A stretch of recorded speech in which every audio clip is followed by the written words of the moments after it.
Good evening, everyone. Apologies for being a little late. Our executive session went a little bit over time, but welcome to tonight's Select Board meeting, Tuesday, June 2nd, 2026. Per Mass General Law, Chapter 30A, Section 20, any person may make a video or audio recording of an open session of a meeting of the Select Board after notifying the chair, subject to reasonable requirements of the chair so as not to interfere with the conduct of the meeting. At the beginning of the meeting, the chair shall inform other attendees of any recordings. I'm aware of the local scene making a recording. Is there anyone else? Mr. Mand is making a recording. Is there anyone else making a recording tonight? Okay. Pursuant to Chapter 2 of the Acts of 2025, an act relative to extending certain COVID-19 measures adopted during the state of emergency signed into law on March 28, 2025, this meeting will be conducted via remote means and in person. Members of the public who wish to watch the meeting may do so in the following manner.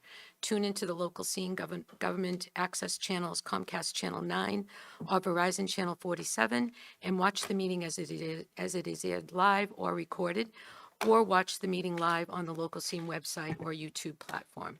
Members of the public who wish to participate in the meeting may do so in the following manner. You can join us in person here at the Great Hall at Plymouth Town Hall, second floor, 26 Court Street in Plymouth, Massachusetts, or you can join us remotely by clicking the Zoom link that's in our on our agenda. Please join the board and pledge to the flag.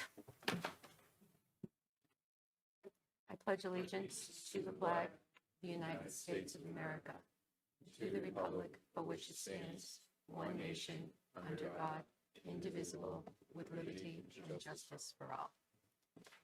Okay. All right, we have 3 public hearings tonight. All 3 of them are for the Plymouth Patuxent Museums, but for different buildings. So we will open the first public hearing.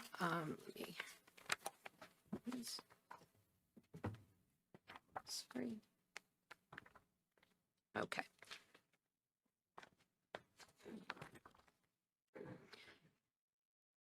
In accordance with Chapter 138 of the Massachusetts General Laws as amended, notice is hereby given that a public hearing will be held at the Plymouth Town Hall, 26 Court Street, on Tuesday, June 2nd, 2026 at 6:00 p.m. to consider the application for a transfer of an all-alcohol restaurant license from Boston Culinary Group, Inc., doing business as Sodexo Live, 137 Warren Avenue, Ryan Shanley, manager, to Gourmet Caterers, Inc., doing business as Plymouth Patuxent Museums, 137 Warren Ave, Shauna Prifty Jones, manager. I will read the description of the premises. The main building consists of the Gainsborough Room, 2,030 square feet, the Patuxent Room, 10,090 square feet, the Gallery Room, 2,000 square feet, Lynn Theater, 2,280 square feet, Maxwell Theater, 1,150 square feet, Hayden Room, 640 square feet, Oxford Room, 410 square feet, Gainsborough Outdoor Porch, 910 square feet, and the Courtyard Outdoor Patio, which is 4,730 square feet, with other back-of-house areas, altogether consisting of approximately 48,000 square feet, with 10 entrances and exits. Do we have anyone here representing Plymouth Patuxent who wishes to speak on this matter? Nobody is here. Okay. There's a hand online. Oh, there's a hand online. Oh, there's someone online. Sorry, I couldn't see that from here. There you go. I'm muted. Can you hear me all right, Madam Chair? Yes, I can hear you. Can you identify yourself for the record, please? Yes, I'm sorry. Yes, my name is Dennis Quilty. I'm an attorney representing the applicant before you tonight on these 3 matters. I'm sorry, I didn't know how else to get on the meeting here this afternoon. So thank you for allowing us to be here. I have Ms. Jones with us from Gourmet, as well as Owen Wiggins, who's the Director of Business Development for Gourmet, which is the proposed new concessionaire operator at the Plymouth Patuxent Museum. Do you want me to discuss, there are 3 applications for the license transfer, and then 3 corresponding applications for entertainment and food and beverage as well? Yeah, I think we could take them one at a time.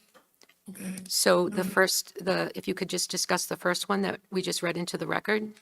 Yes, ma'am. It's, again, the transfer of the existing license, which is the presently operated by Sodexo and Boston Culinary Group, DBA Sodexo, being transferred to Gourmet Caterers, who again are the chosen concessionaire operator for the Plymouth Patuxent Museum at this location, as in the others to follow. Ms. Jones is the proposed manager of record. She's with us this evening. She has extensive experience and background in the service of food and beverage. She is a Mass resident, a U.S. citizen, and is certainly happy to take any of your questions, as are myself and Mr. Owens, who are here also. Okay. Is there anyone here who wishes to speak in favor of the application? Does it?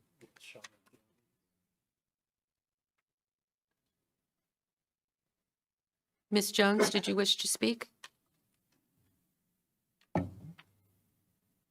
Didn't let you know that I was present. Okay. Yeah. Okay, thank you.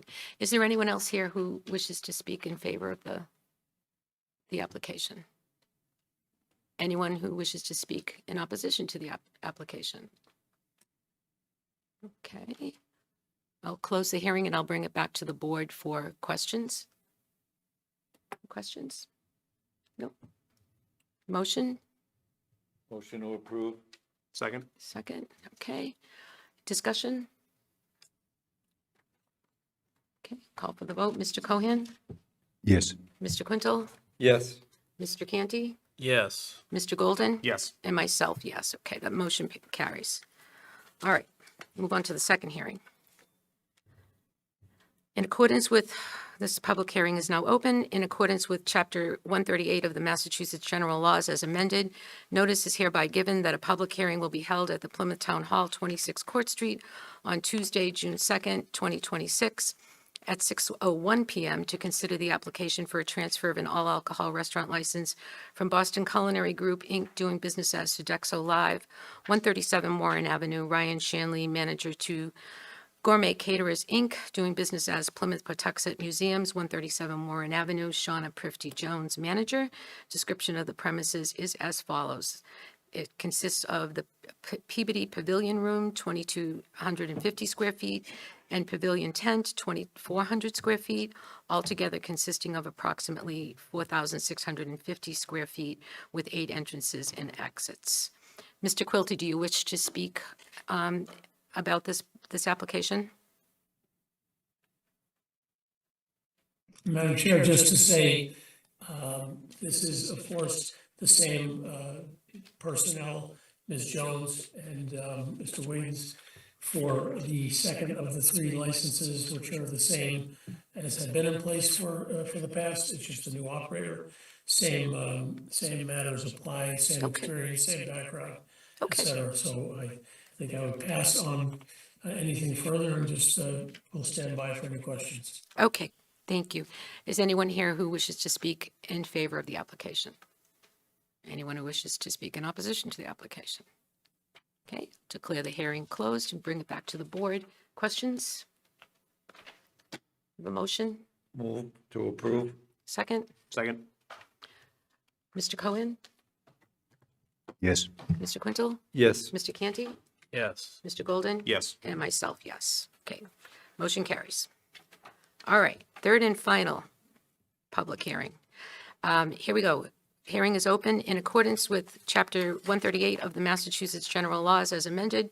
Notice is hereby given that a public hearing will be held at the Plymouth Town Hall, 26 Court Street, on Tuesday, June 2nd, 2026, at 6:02 p.m. to consider the application for a transfer of an all-alcohol restaurant license from Boston Culinary Group, Inc., doing business as Sodexo Live, 137 Warren Avenue, Ryan Shanley, manager, to Gourmet Caterers, Inc., doing business as Plymouth Patuxent Museums, 137 Warren Avenue, Shauna Prifty Jones, manager. Description of premises is as follows, consisting of the Comet building, consisting of function hall space, kitchen and bathrooms, 8,000 square feet, altogether consisting of approximately 8,000 square feet with 5 entrances and exits.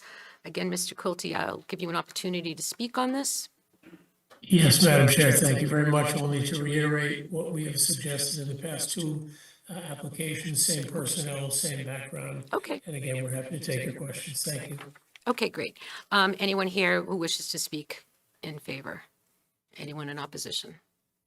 Hearing is closed. Bring it back to the board. Questions? No, motion? Motion to approve. Second? Second, okay. Discussion? Take the vote. Mr. Golden? Yes. Mr. Canty? Yes. Mr. Quintel? Yes. Mr. Cohen? Yes. And myself, yes. Okay, the motion carries. Thank you. Thank you very much. Okay, we have a number of licenses to approve here. What is the pleasure of the board? Move them as presented. Do we have a second? Second? Okay, discussion? No. Mr. Cohen? Yes. Mr. Quintel? Yes. Mr. Canty? Yes. Mr. Golden? Yes. And myself, yes. Motion carries. Okay, we also have a number of administrative notes. What is the pleasure of the board? Move them 1 through 9 unless a member has certain ones they want. I would like to separate out number 9. Number 9. 9, okay.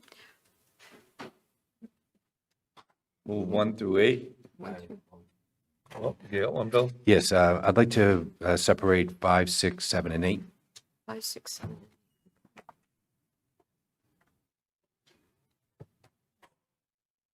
So I'll make a motion to move 1 through 4. Second? Okay. Discussion? Okay, Mr. Cohen? Yes. Mr. Quintel? Yes. Mr. Canty? Yes. Mr. Golden? Yes. And myself, yes. Okay, let's look at 5 through 8. Mr. Cohen? Yes, I just had a quick question on 5, 6, 7, and 8. Is this, I guess it has something to do with the Department of Weights and Measures, or how does that, what are we doing there exactly?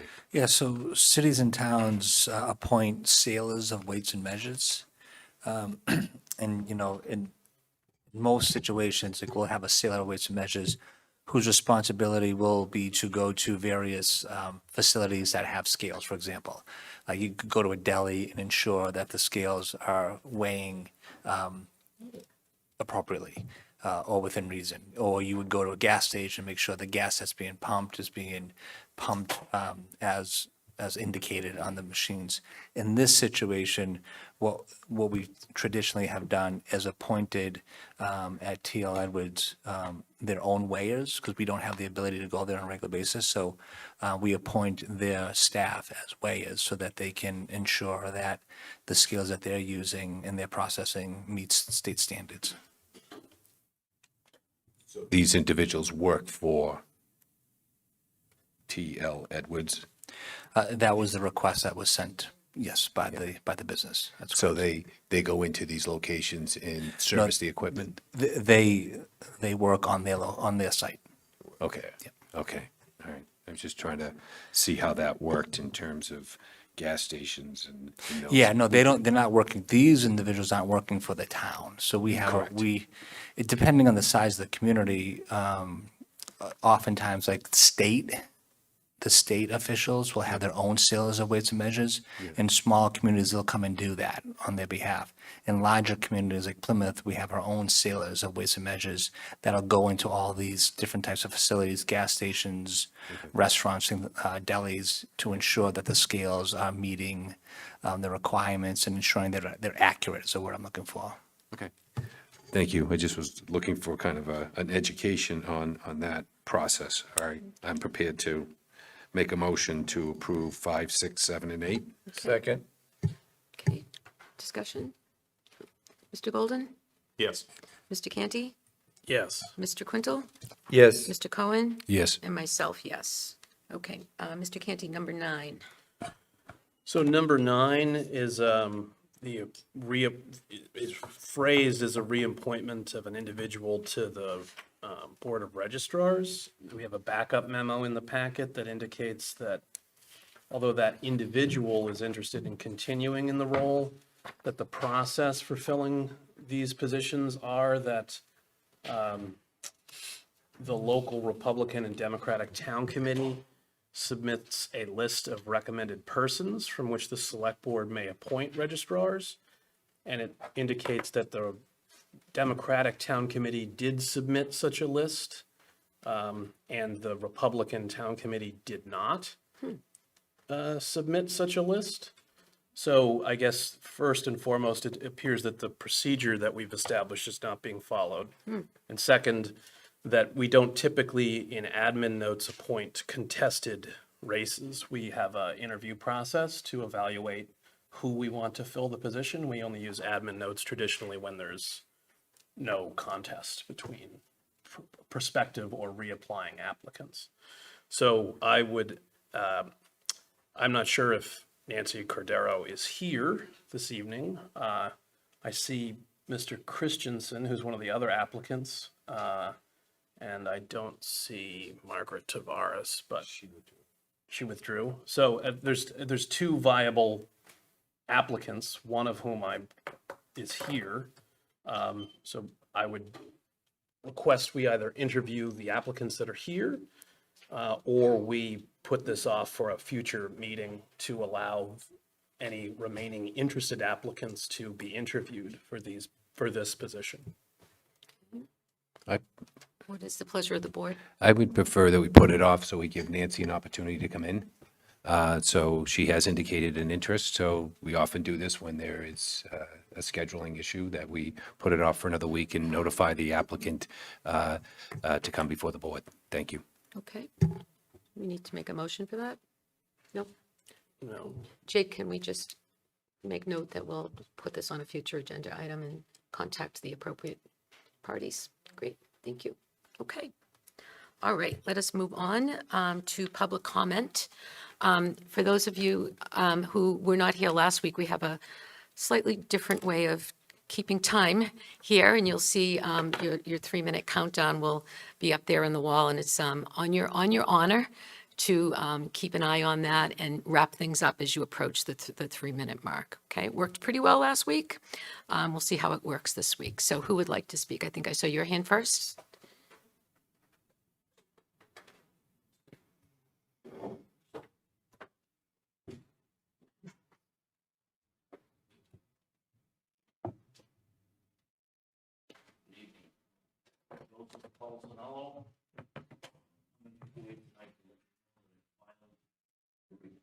Microphone.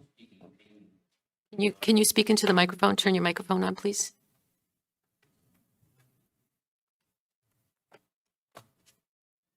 Thanks. I'm Joseph Paulsonello, and I'm coming before you to let you know that I filed a report with the Massachusetts DEP regarding 0 Spooner Street, that an application to extend doing an assessment for another year. I asked the DEP, based on my report, my findings, and my assessment I did during my award for the purchase of the property, to deny that and to implement an immediate remediation that's required. So everybody understands that old firehouse is contaminated with PFAS, asbestos, and a lot of things that needs to be immediately addressed. Thank you. Anyone else wish to speak? Mr. Watkins, and then Ms. Harrelson next, and Mr. Mand.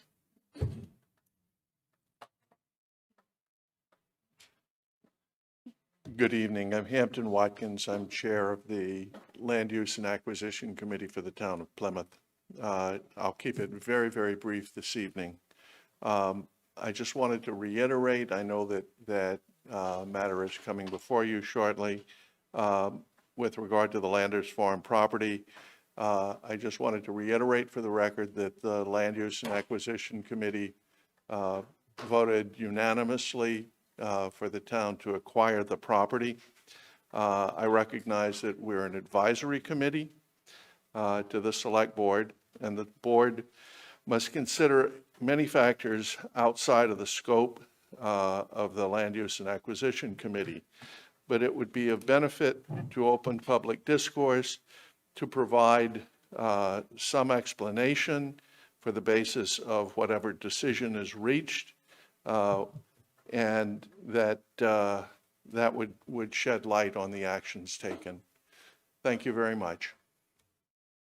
Thank you. Ms. Harrelson.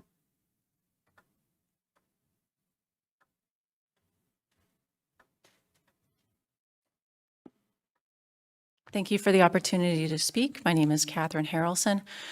I'm with Community Land and Water Coalition, a Plymouth-based nonprofit organization. I'm also on the board of the Sacred Earth Land Conservancy.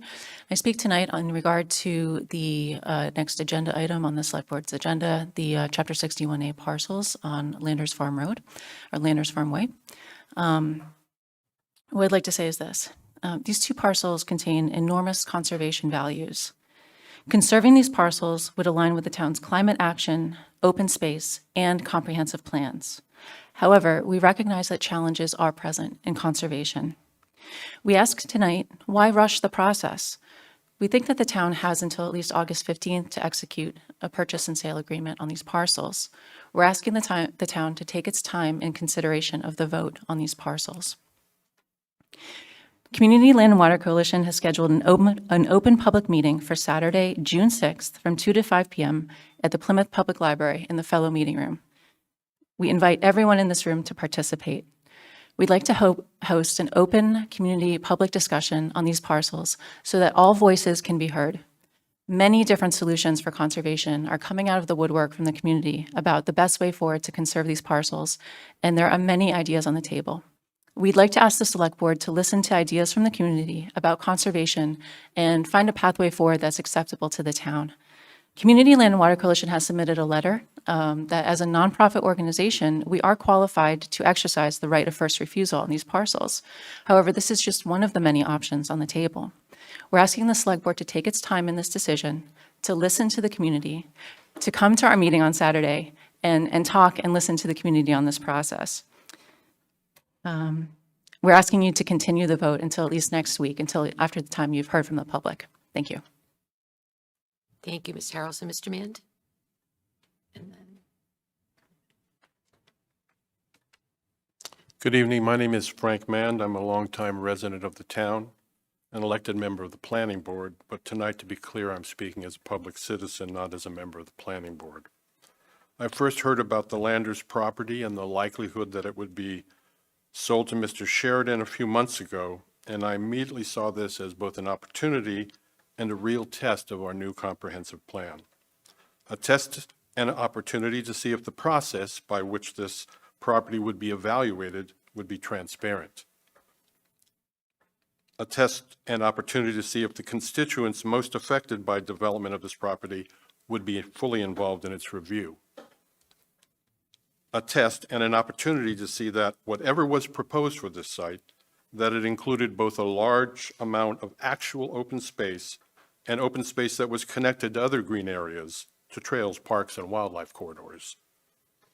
And a test and opportunity to see if the development proposed for this site, which I understood was originally characterized as residential, could and should be 100% truly certifiably affordable, moving us closer to that 10% affordable housing stock that is required in order to exempt the community from 40B developments. In truth, at this moment, I can't say if the town has passed or failed many of those tests, missed that opportunity, because in terms of transparency and constituent engagement, I feel we are missing an opportunity. Too much of this discussion is happening behind closed doors. I don't see the need to have these discussions in executive session. As I understand it, Mr. Sheridan is not the owner of the property yet, so what we need to know is not what he will or will not do, but what the town hopes to see happen in this space. And then to either have Mr. Sheridan agree to a plan that meets his and the community's needs, or for the town to exercise its first right of refusal, or designate some other entity to do so, and then seek out a developer that would meet the community's needs. We have to find a way to implement the new comprehensive plan, and this is as good as any place to begin. Thank you. thank you, Mr. Mand. Yes.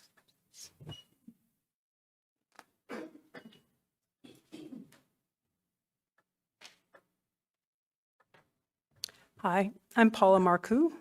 I live in Plymouth on Lake Road.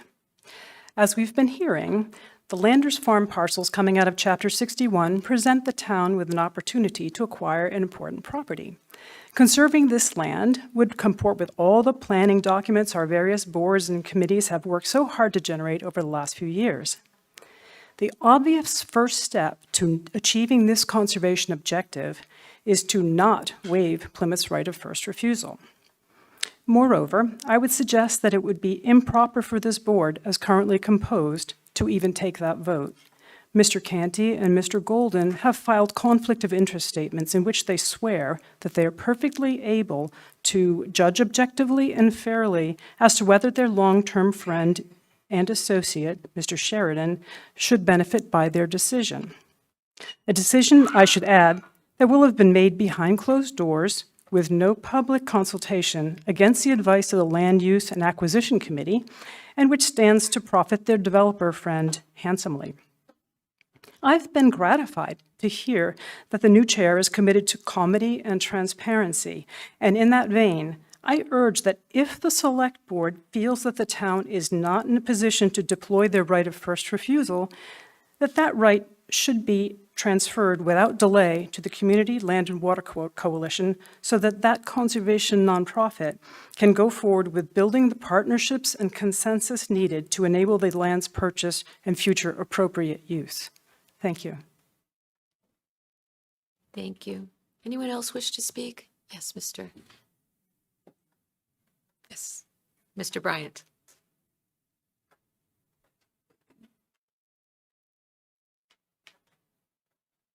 My name is Dale Bryan, Acacia Pond Road. I'm reading a letter submitted to your board by Connor Carlin as he was unable to attend tonight. Dear members of the Select Board, I write as a Plymouth resident and member of the town's recycling committee to urge the board to act decisively on the two Chapter 61A parcels off Hedges Pond Road before they pass to private development. These parcels carry exceptional ecological value. They sit within a Zone 2 wellhead protection area for municipal drinking water, encompass biomap core habitat, and border priority habitat for rare species. They connect to a large contiguous block of conserved land to the north and approximately 30 acres of town open space to the east. Protecting them would directly advance Plymouth's stated goals on open space, water supply protection, and climate resiliency. Land can be developed at any time. It cannot be undeveloped. These parcels filter our drinking water, buffer our wetlands, and help anchor a conservation corridor that took decades to assemble. That work happens quietly, every day, at no cost to taxpayers. Once it is gone, and no amount of engineered replacement comes close to what nature provides for free. If the town does not wish to exercise the right of first refusal directly, please assign it to Community Land and Water Coalition. The coalition is a Plymouth-based nonprofit with the mission and the capacity to steward these lands for conservation. Assigning the right of first refusal costs the town nothing and ensures the opportunity is not lost. I also encourage the board to allow a meaningful public input before any vote is taken. A community forum is planned for June 6th at the Plymouth Public Library. Residents deserve the opportunity to weigh in on a decision of this significance.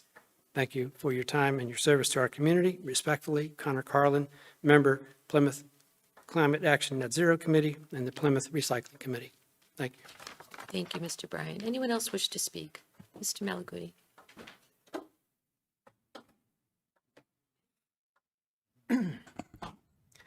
Thank you, Everett Malaguti, Precinct 2. I just had a question based on the agenda for tonight, and I know it's a stacked agenda with a lot of stuff on it, but I didn't know if, especially the last one for the committee appointment process, if there was ability for any public comment on that.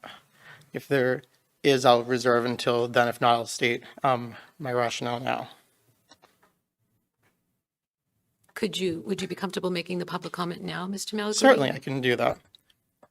So I looked at the process by which is being presented for the committee approvals, and within that, it shows 3 different tiers in that show whether it's a staff liaison for the committee, or a committee that has no has no statutory authority, funds that they have to administer, or regulatory authority that they administer, that there's different processes for that. I do have a question on how that was actually formulated based upon, one, the cultural council is on one that has an appointing committee for that. They actually deal with state funds through grants from Mass Cultural Council. The Natural Resources and Coastal Beaches Committee, which I chair, actually has to deal with state and federal regulations. We also have two staff liaisons to our committee, David Gould and Karen McCall. And we also have to deal with funds from the revolving fund for Long Beach, which is in the hundreds of thousands of dollars. So those committees, I believe, actually sort of violate the actual standing of bound, which you're actually looking at for taking the authority away from the select board to appoint a member to that and actually have it as appointing committee.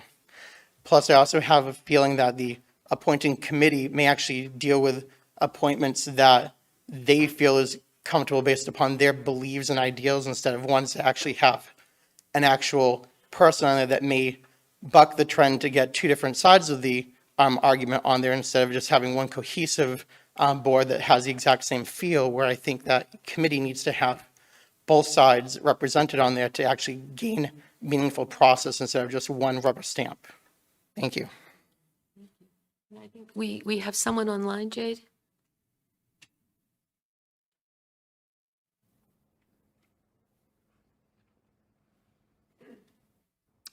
Hello, I don't know if you can see me, but Could you speak up, Meg? sure. This is Meg Sheehan from Community Land and Water Coalition, and I want to thank the board for considering the right of first refusal assignment letter that we submitted a couple of weeks ago. We had 2 letters of support that we submitted with that from the Native Land Conservancy and from Sacred Earth Land Trust. And what we're asking is, if the town does not decide to exercise their right of first refusal to conserve the land use parcels, that it consider assigning that right of first refusal to Community Land and Water Coalition, which intends to work together with a coalition of groups throughout the region to negotiate a conservation deal for the property in good faith with the developer and with the landowner, and to have an open and transparent process, and to seek funding from multiple sources, which could include state grants, private funding, and as our letter indicated, myself, I have 50 years of conservation deals under my belt from the Cortelli Preserve in Plymouth. That is the largest conservation parcel ever acquired by Wildlands Trust. That was a donation from my family. Other donations throughout the region. Our board president has over 40 years of experience in land conservation, including as the president of the Wildlands Trust. So we would really like the opportunity to work with the community to try to preserve this land. Thank you for your consideration. Thank you, Ms. Sheehan. Is there anyone else who'd like to speak? Yes.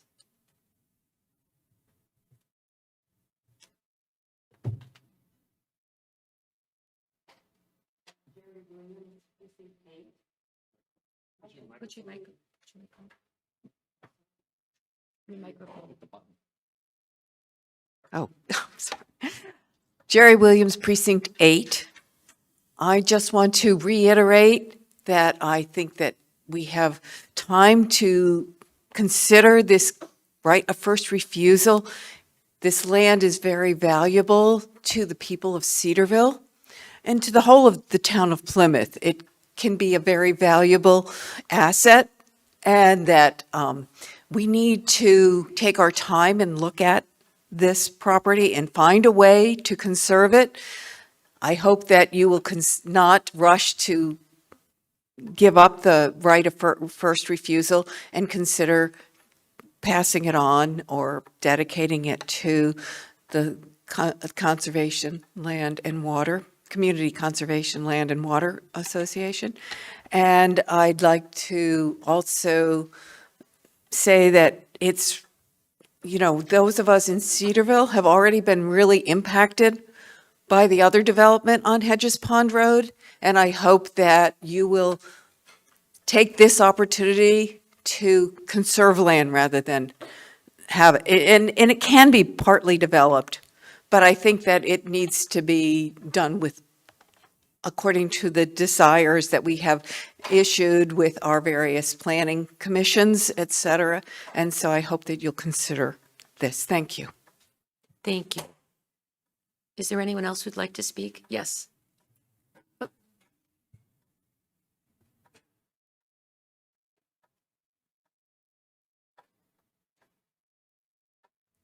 Hi there. I'm Michelle Peterson. I live at 67 Great Woods Road. The first I heard about any sort of sale of this property was from an email from the Cedarville Steering Committee member, Mrs., I don't have her name here, Marsha Sheridan.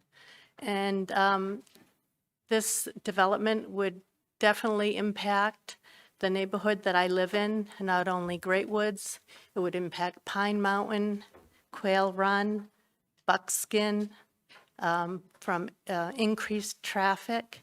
So I'd like you to take the time and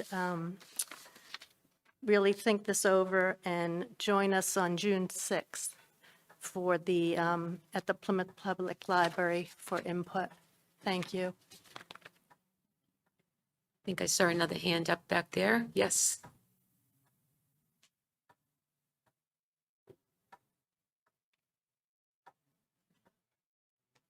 Hi, Lauren Malillo, Precinct 8 Town Meeting Member. And I'm just going to reiterate what previous speakers have said, that I don't think there's a need to rush this.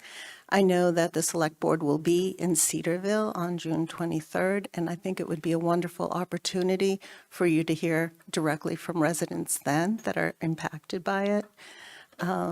It's been difficult for us to reach out to all the different associations on this kind of tight time frame, and I would like the opportunity for more people like Michelle to be heard.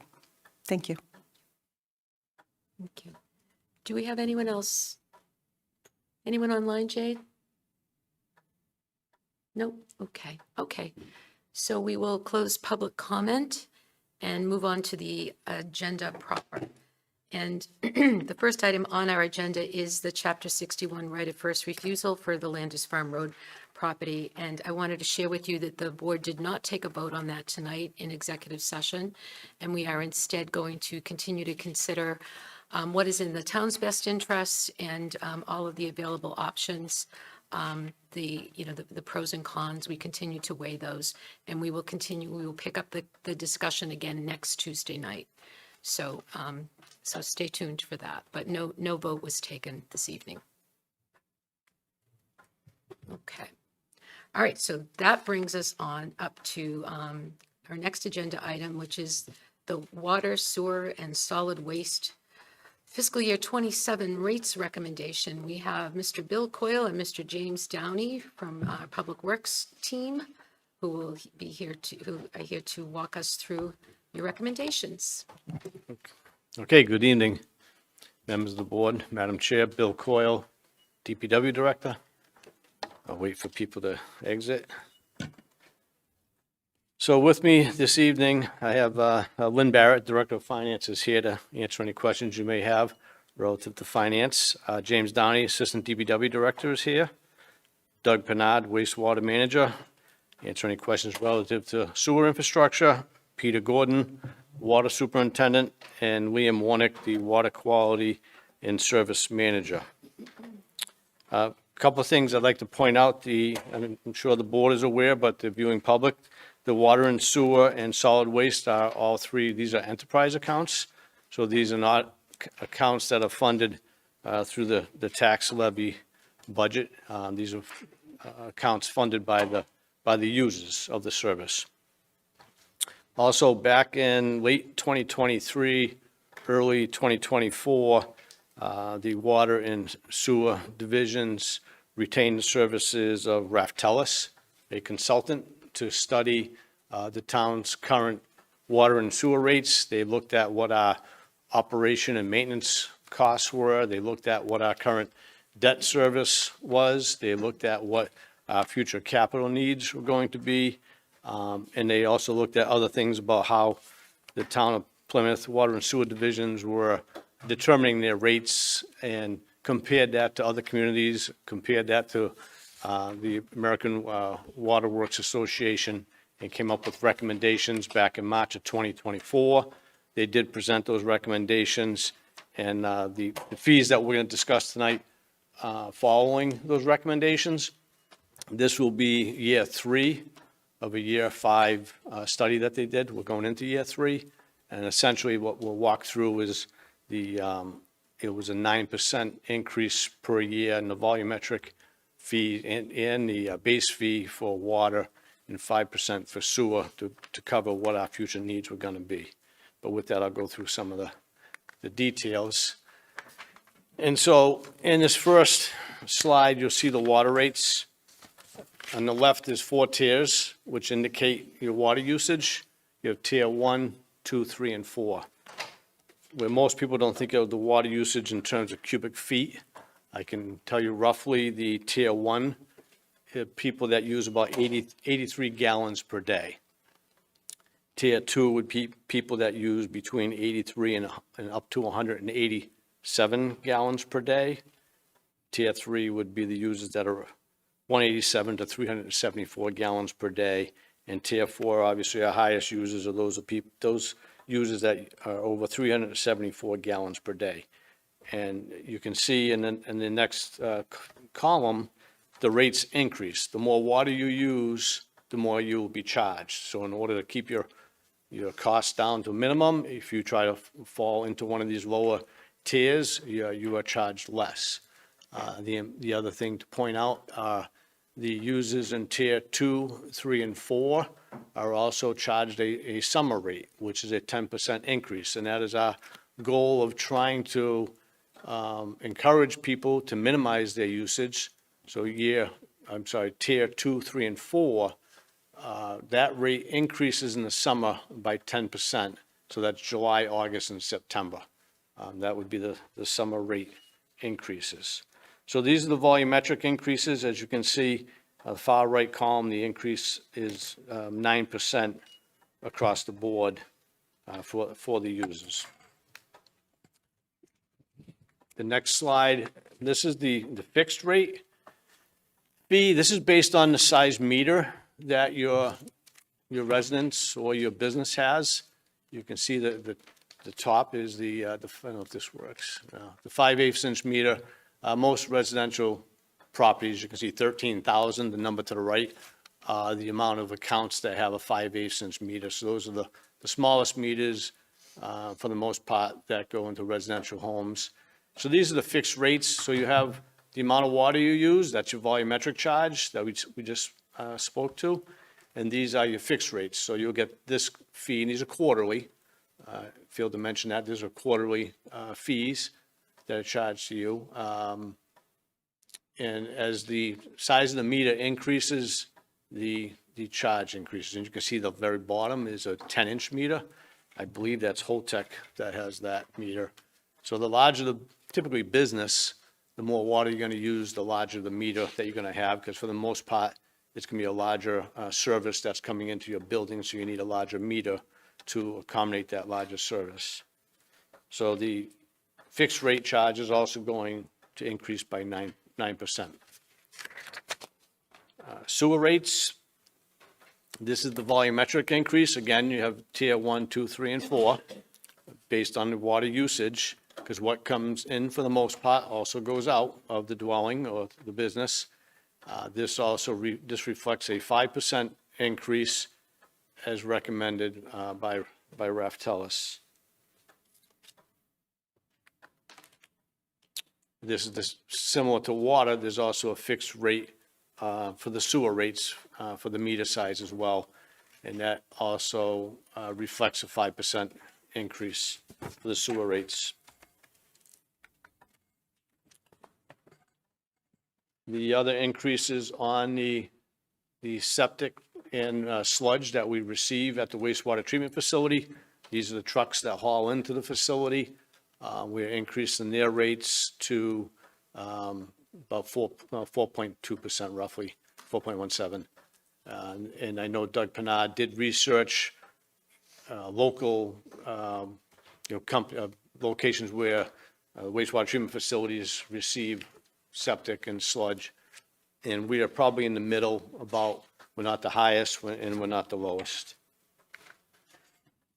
And then this slide indicates approximately what the average 5/8" meter customer with 5 CCF per month, which comes out to about 123 gallons per day, is what's shown in red in 2027. So that the average water and sewer combined bill will just be a little over $1,200 combined per year. And where in this past year, it was just under $1,200 per year. And with that, and then the last thing I'll mention is solid waste rates. Solid waste will see no rate increase this year, I think for the third year straight. With that, I'll turn it over to Lynn if you want to Can go we through the others. ask you a question, Bill? Sure. Yeah, Bill, a question? Lynn, do you want to cover the last few slides? Okay, Just let me finish this So- discussion and then we can have questions, Bill. all right. I'll turn it over to Lynn Barrett for the next few slides and then take questions.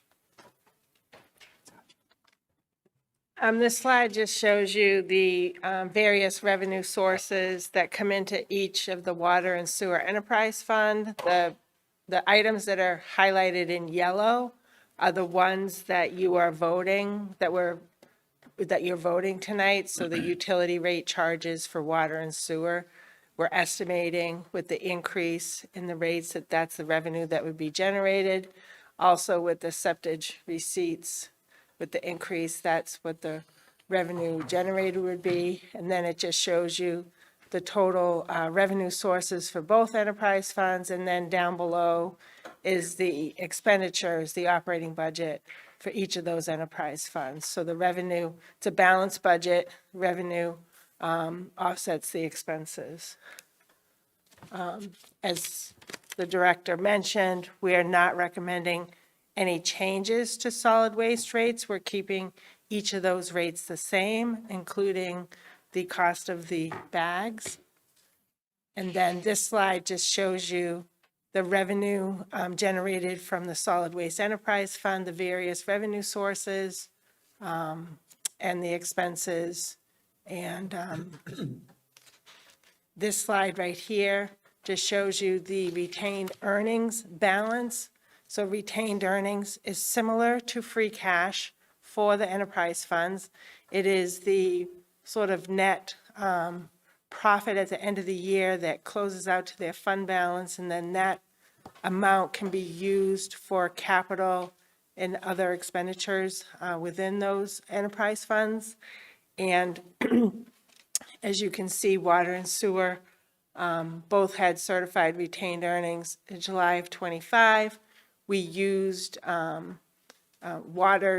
we used 662,000 of their retained earnings, so they have a remaining balance of 1.6 million.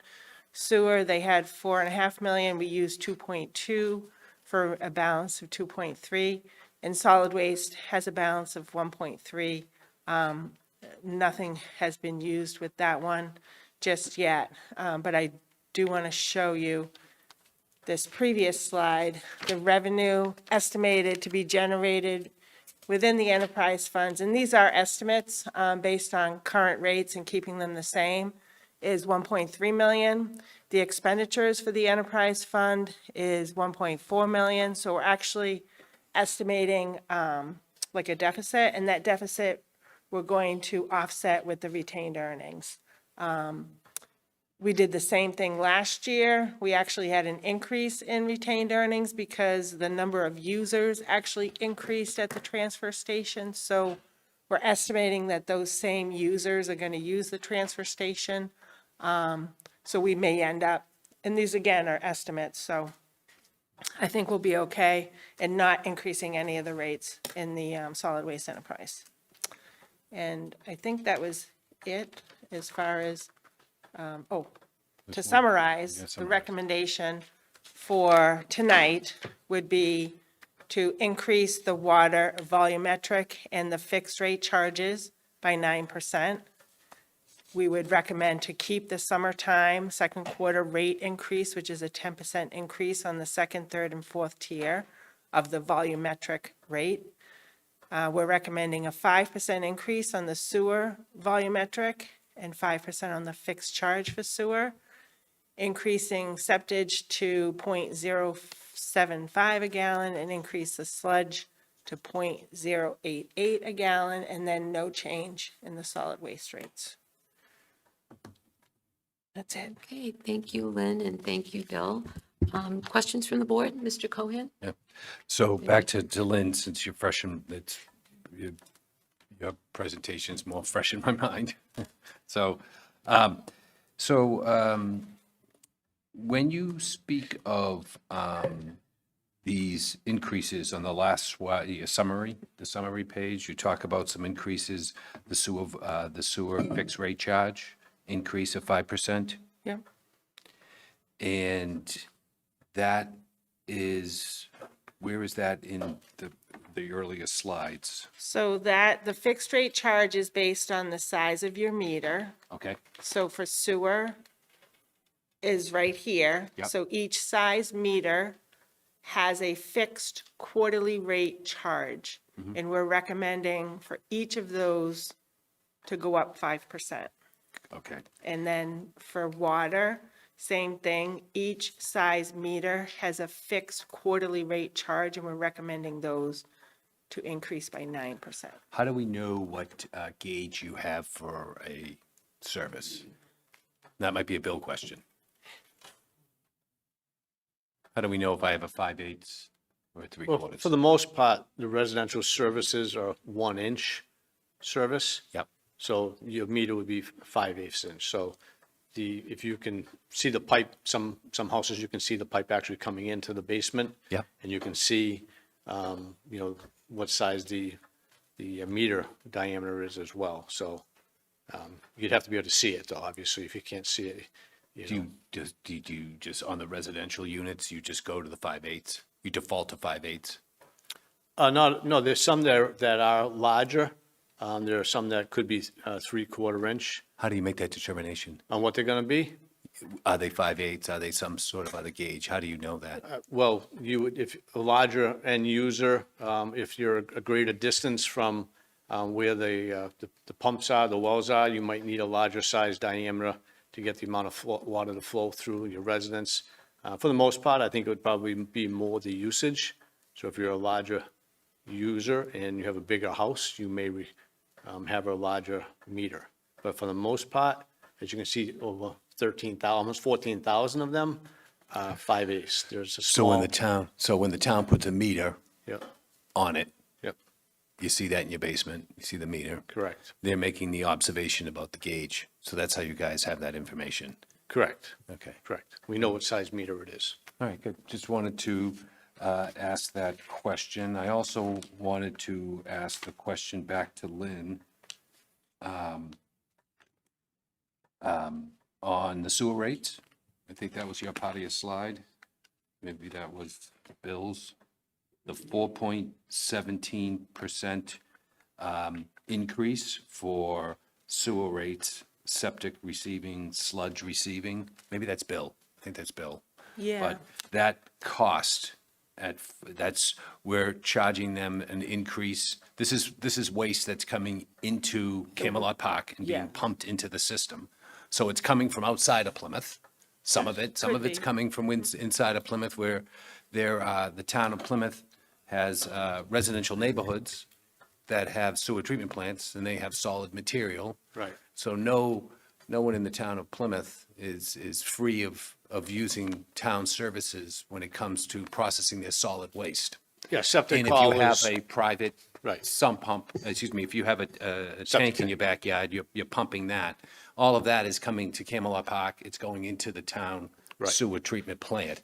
So when people think they're not using town services and that they're an independent septic system in their backyard, it's not entirely accurate, because they do rely on the town for this delivery, and we're charging 4.17%. Some of these people are in Plymouth.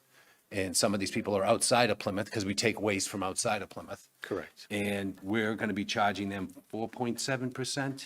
And then we had an increase of 9% to the residents. Is that the? The septic, well, the sewer was 5%, and I think if you round Yeah. it off, it comes out to, you know, if you were to go to 5%, it'd be 0.076. I think Yeah. there may have been some round off. Yeah, but Numbers the other, for the residents, it's, you said that it was a 9% increase? For What was the- water. For water, Yes. yeah, okay. Right, right.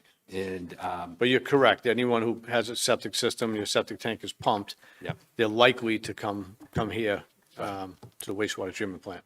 I did notice up at the highway, there's a gas station on Long Pond Road where campers are pulling off and depositing waste. Yep, I believe they can do that at no cost. I'm Yeah. not 100% How is that on waste being handled? What does Old Town do with the waste? Doug, do you know? Just curious. No, I was it's a just great getting question. asked I'll- one I'll day, defer it saw to a Doug camper pull Bernard up on that out one. of state and drop off Do you waste know? and Did they bring? go away. I'm Sorry, what was the question?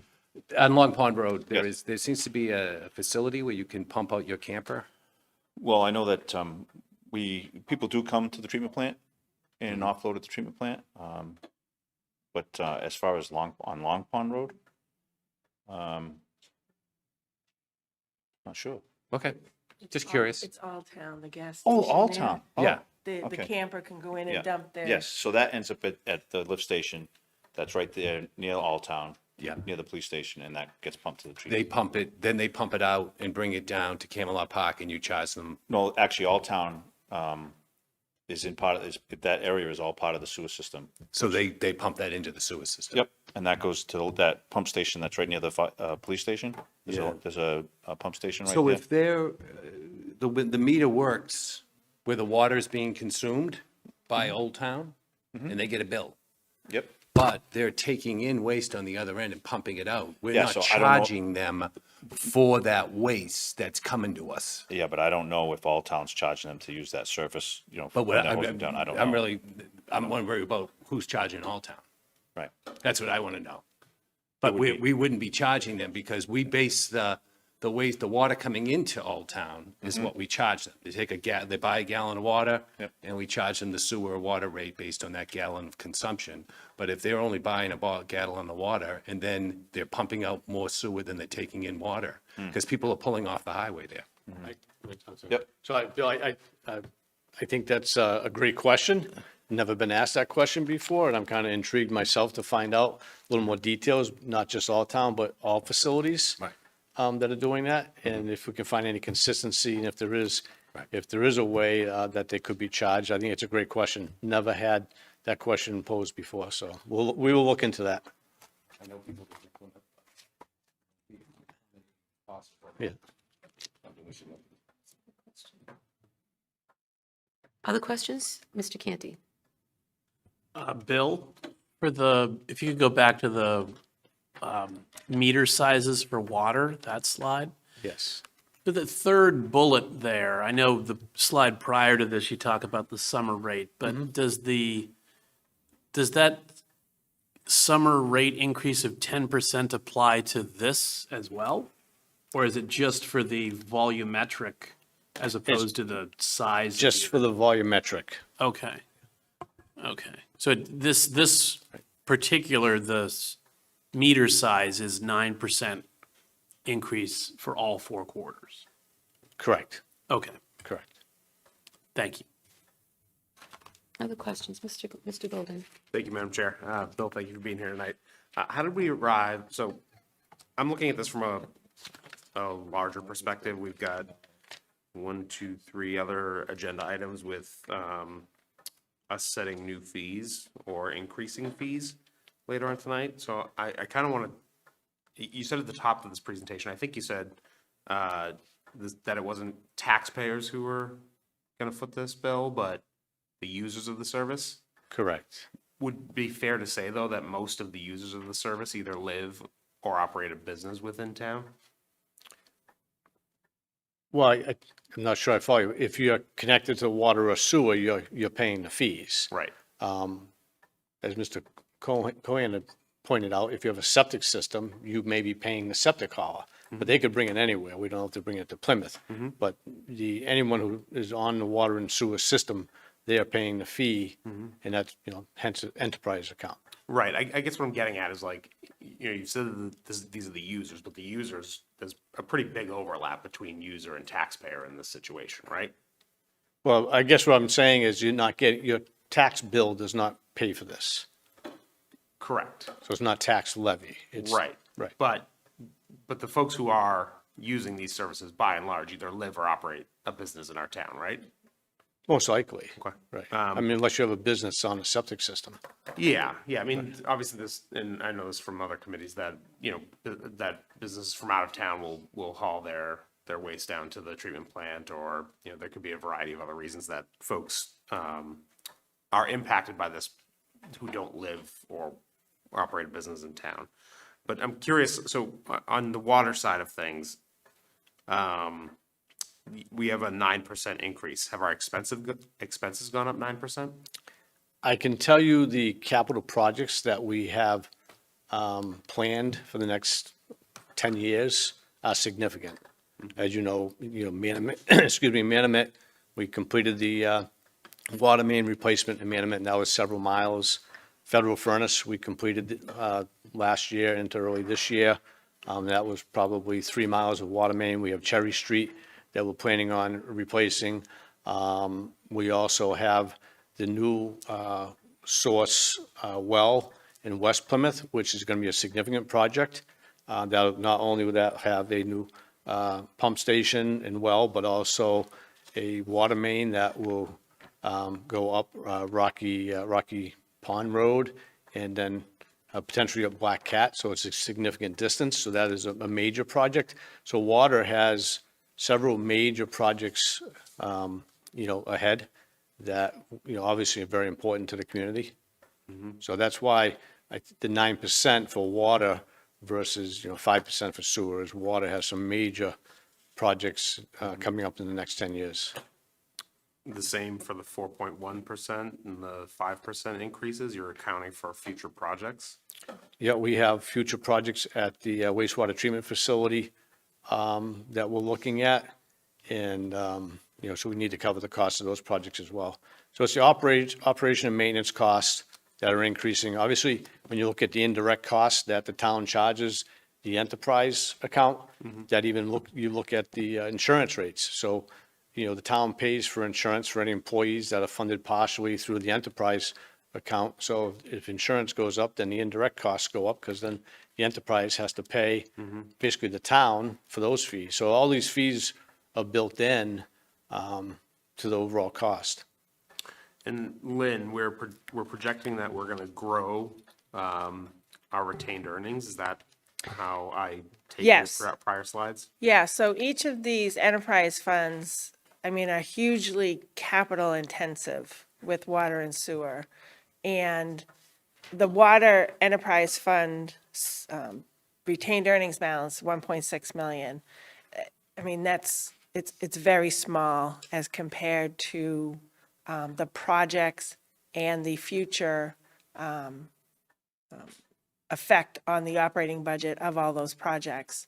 So when they did the 5-year rate study, they looked at the 10-year capital plan, but at least the first 5 to 6 years of capital plan, and we projected out all the debt service that was going to be associated with that into those 5 years. So that's why the rate is increasing.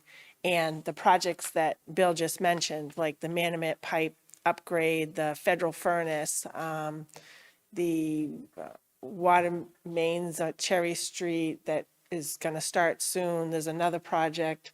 There's another water project, but all of those are like, we're temporarily borrowing right now. So next year, we're going to long-term borrow. So that principal and interest is going to start hitting the enterprise fund, that we'll have to pay for. So these rates will cover those increases.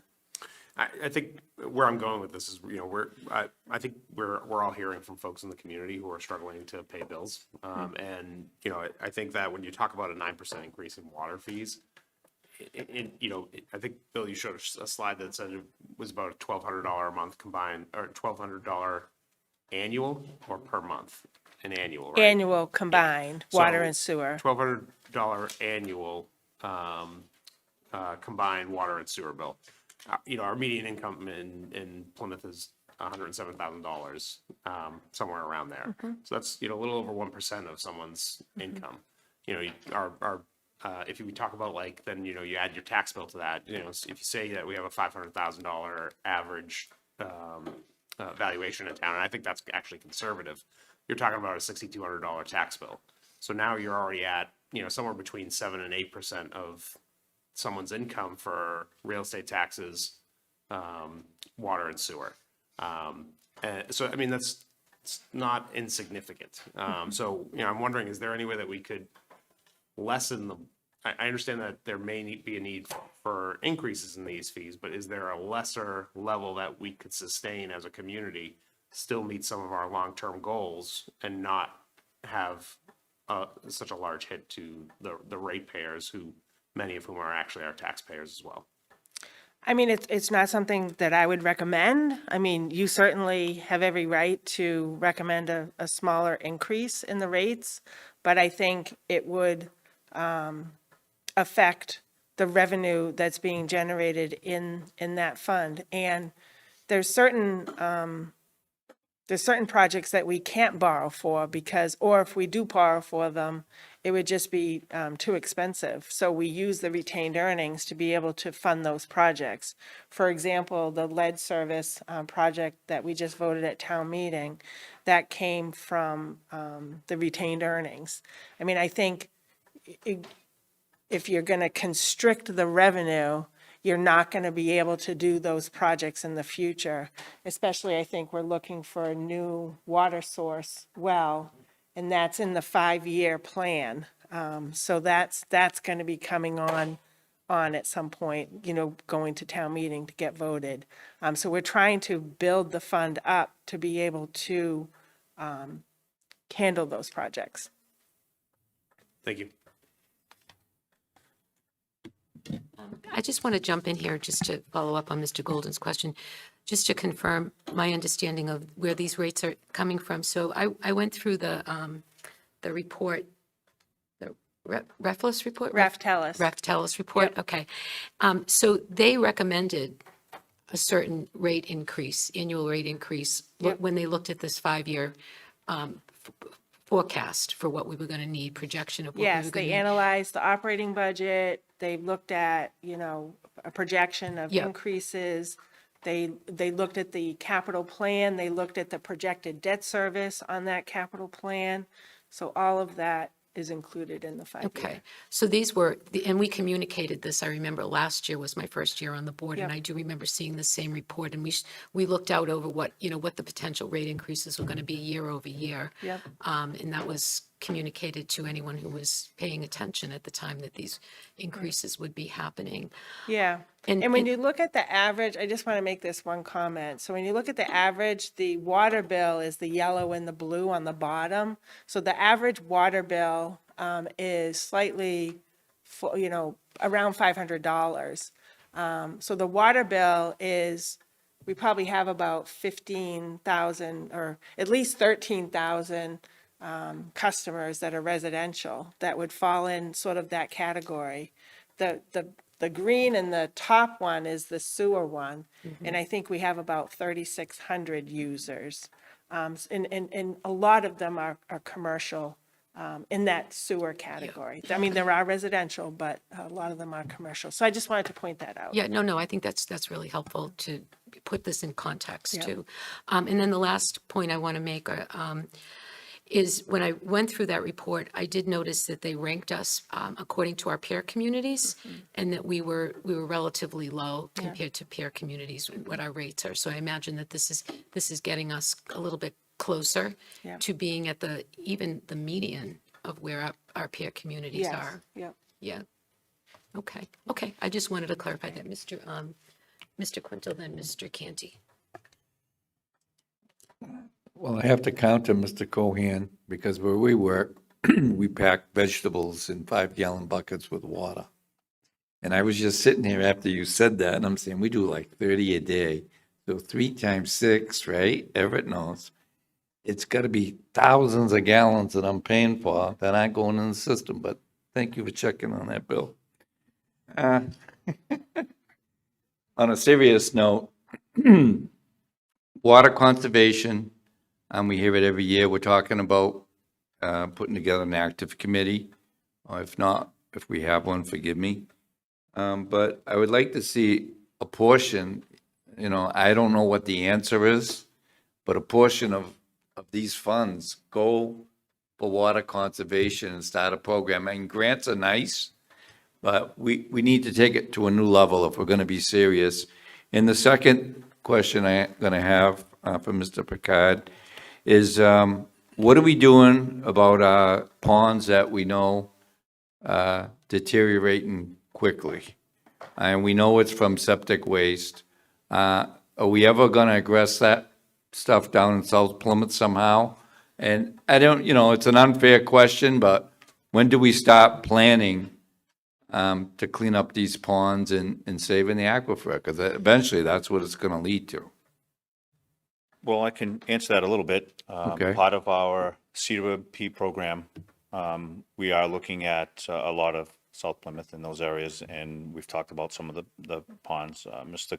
Cohen has come to some of our meetings, and we'll be working with the COPC to attend a lot of these different districts in town, all of them actually, to take some of these questions and hopefully try to address some of those things where part of the sewer master plan is whether it's some satellite stations Exactly. or some type of collaboration with another treatment plant like Red Brook or something, Pine Hill, something like that. So that's all will be coming. Okay, because I'd like to see, some of these increases set aside, if you will. Not a large amount, but anything, a plan, a long-range plan. And it's unfair to throw it out there tonight, but maybe next presentation, when you come with next year's plan, or if you figure out something earlier, bring the board some options, because these ponds are getting worse, and there's really no, we just can't keep ignoring it. Sooner or later, someone's going to tell us to do it. Yeah, I So agree. we might as well be shovel-ready and start, a little here and there. Yep, if and we will. that's what we're working on. Okay, and that's all I can ask, so, thank you. Mr. Canty? Lynn? So enterprise funds are designed to be self-sustaining, self-contained, essentially businesses that derive their funding from the ratepayers, correct? The enterprise funds derive their funding from ratepayers plus other types of revenue Right. that go into each That of those enterprise funds. fund. Yep. But they're designed to, so if you're talking the water enterprise fund, you're charging, the rates that are charged for users Yep. is based on the ability to deliver that service this year, as well as the capital needs to continue delivering that service over the capital improvement plan's lifetime, correct? Yeah. So, and it's targeted that the ratepayers would be paying sufficient to continue to get that service and to fund it without a general fund subsidy, correct? That's correct. So that the funding sources that are, and amounts that are being recommended are designed to have it so that the people that use these services, if they use those services, are the ones paying to continue to maintain the services that they consume, correct? Yes. The plan is for them to be self-supporting. Exactly, so Yeah. that, because we don't want it, if it falls short of the need to deliver that service or to maintain it over time, that's when you get into a situation where you need a general fund subsidy, right? Yes. And that would mean that all the taxpayers in the community, whether or not they consume that service, would be paying for the delivery of those services to only those individuals or businesses that consume it, correct? That Or is them. correct. So this is really a question of, are we going to direct the cost of this service to the people that use those services based on the amount that they use them? Or are we going to direct it to the entire community regardless of whether they consume those services or not? Yeah, I mean, prior to 2012, we did have general fund subsidies. Correct. In the water and Right. sewer. Right. And there was a a huge push and goal to get all of those enterprise funds self-supporting. Right. So So this is, so We're the co- rates we're that are being. continuing that projection. and Exactly. that- So what is being suggested would maintain that these services will be paid for by those that consume them and benefit from them, Right. rather than by everyone, regardless of whether they have a well and a septic system and use Republic services for their trash removal. Right. Correct? Okay, thank you. Okay, more questions? Mr. Cohen? I'm glad Mr. Quinto brought up the word, the concept of water conservation. I know we've had a lot of conversations about that and anticipating this newly constituted committee to take charge of that subject matter and come back over the next year with some ideas of water conservation. Deb does bring up an interesting point about the report that was provided that's guiding you on how you're looking at these rates. But at the same time, as we move from one year to the next year, economic situations change for the residents. And as Mr. Golden has indicated, that people are at a very stressed out level right now when it comes to fees that they are confronting all around them. So even though we have this report that was done a few years back, obviously circumstances are arising where residents are facing with affordability issues all across the board. So sometimes we have to kind of pay attention to, is the 9% the end all be all? If we were not to do 9%, what would that mean? One thing I would say is that if we didn't continue increasing the rates to cover the cost of the projects, certain projects we'd have to put on hold. And so if there's water mains that don't get replaced now and we put those off, obviously we get water main breaks, the costs go up to change those water mains. So I think, a lot of communities might kick the can down the road. Eventually, you're going to pay for it. Yep. And, some of these water mains are 80 years old. So I think we're at a point where we can't ignore the infrastructure. I know it's a significant cost, but it's also something that we have to plan for the future. And so if we don't increase the rates to the point where we can sustain these projects that are, much needed projects, I think we're just going to find ourselves further behind. Yeah, it might be a nice exercise to look at those projects that we're currently, currently involved in terms of the shovels in the ground, we're doing the work. What we have seen 1 year, 2 years, 3 years out in terms of when we might go to RFP, when we might ask town meeting for the authorization to use the enterprise funds to do something. It would be kind of nice little exercise to see what the next couple of years look like in terms of these projects, because I agree, I don't want to not address a responsibility of the town today, where if I delay it into the future, it's only going to double in cost and be even more painful to the residents. Agreed. So I think this exercise, because Lynn mentioned it, you just mentioned it, the different projects that are out there. So it might be nice that in an addendum to this, some little exercise where I can see the projects that you're currently involved in and what you see in year 1 and 2. And we do submit a 10-year capital plan so that we identify what projects, major projects that we have. It's in that Raftellus report. It's in the report that you got. Right, The- So, right. The active things right now. Yeah, Right. those projects that are on there have Right. either gone to town meeting or they're planned to go to town meeting in the Okay. future. All right. Okay. Oh, call this for- is one final question. The gallon per consumption for the average, you said 133 gallons? depends on what tier you're in. I was on the slide where it says projected annual residential water and sewer bills. The Little tier, bar graph. I'm sorry. It says 2027. And you're saying this is based on, Are you looking at one of these, Bill? no, this one here. The water one, Water rates? the volumetric. Oh, volumetric. Yeah, So, that one. right there. There you go. No, it's So I'm looking at the 27, I thought, I wrote down here that it was 100, this is a projection of 133 Oh. gallons per day? Yes, hold on. I did calculate that. So I think you're probably right if that's what you wrote down. 'Cause, Yeah. You mentioned 123 gallons per day. 23? All right. So. Tier and- two.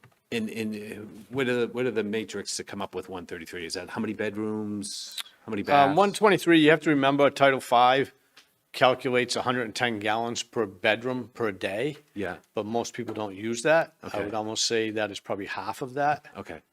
So 123 gallons is probably someone closer to a three-bedroom house, average between 2 and 3 bedrooms. Okay. That's a lot of water. Yeah, One person uses 110 gallons. You think about that in a day, that's a lot of water. So I think 55 is even probably on that low. Okay, just wanted to know how what that translated into for the viewer at home to see, 123 gallons. That's me at 3 bedrooms. Sure, and years ago, That's my goal. it used to be assumed 2 people per bedroom. So it was, 55 gallons per day per person. Right. You figure 2 people in a bedroom, so it's 110 gallons per bedroom per Okay. day.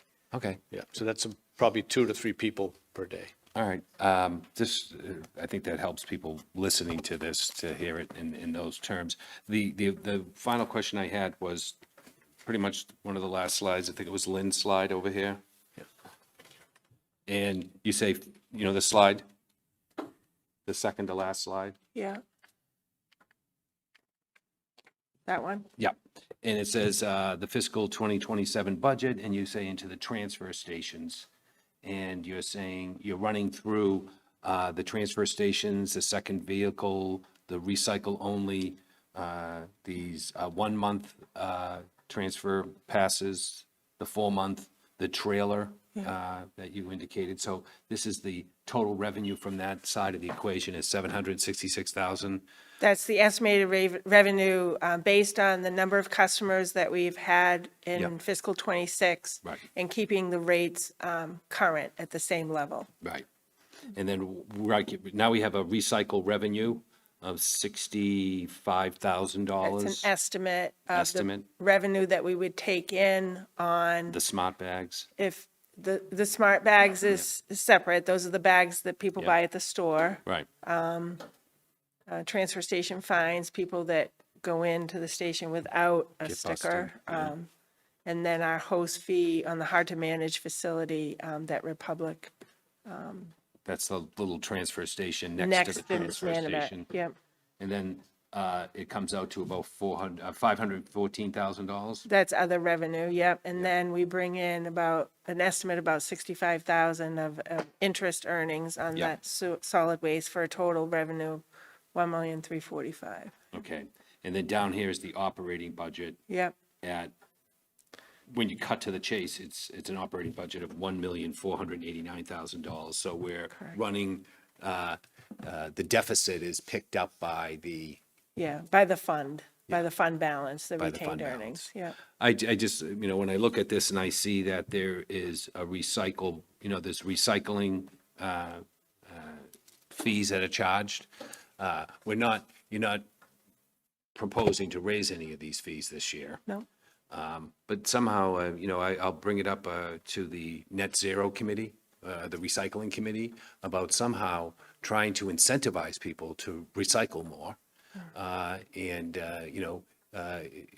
Is there an accommodation to those fees to attract people over there to take on this element without undermining your budget dramatically? Is there something that we could be doing in the recycle part of this equation to incentivize more people to recycle because there's a financial interest in for them? Well, I think the fact that they don't, the more you recycle, the less purple bags you have to buy. Correct. Right, orange bags. I think we use purple, DPW, sorry, orange bags. Orange bags. So that's an incentive. You don't have to buy the bags and you don't have to, Right. that's, I think, the biggest incentive. Right now, the cost for recycling, 10 years ago, you would actually getting revenue from recyclables. Now, I know. we'll pay almost more for, disposal of plastics and cans than it's for trash. So cardboard, paper, that doesn't cost us anything. So that's gotten, at least that's not costing us $120 to $140 a ton.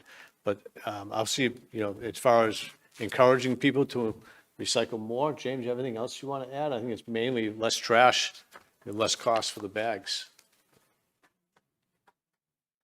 Thank you. James Downey, Assistant DPW Director.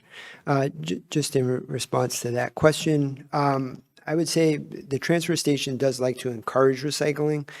We don't feel lowering the rate of the permit would be as effective as educating the public and providing them with the tools they need to do a better job or an easier job with their recyclables.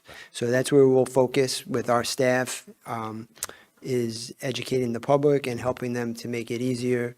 And at the same time that, like Bill had mentioned, that will save them money in the long run because it'll be coming out of their trash stream.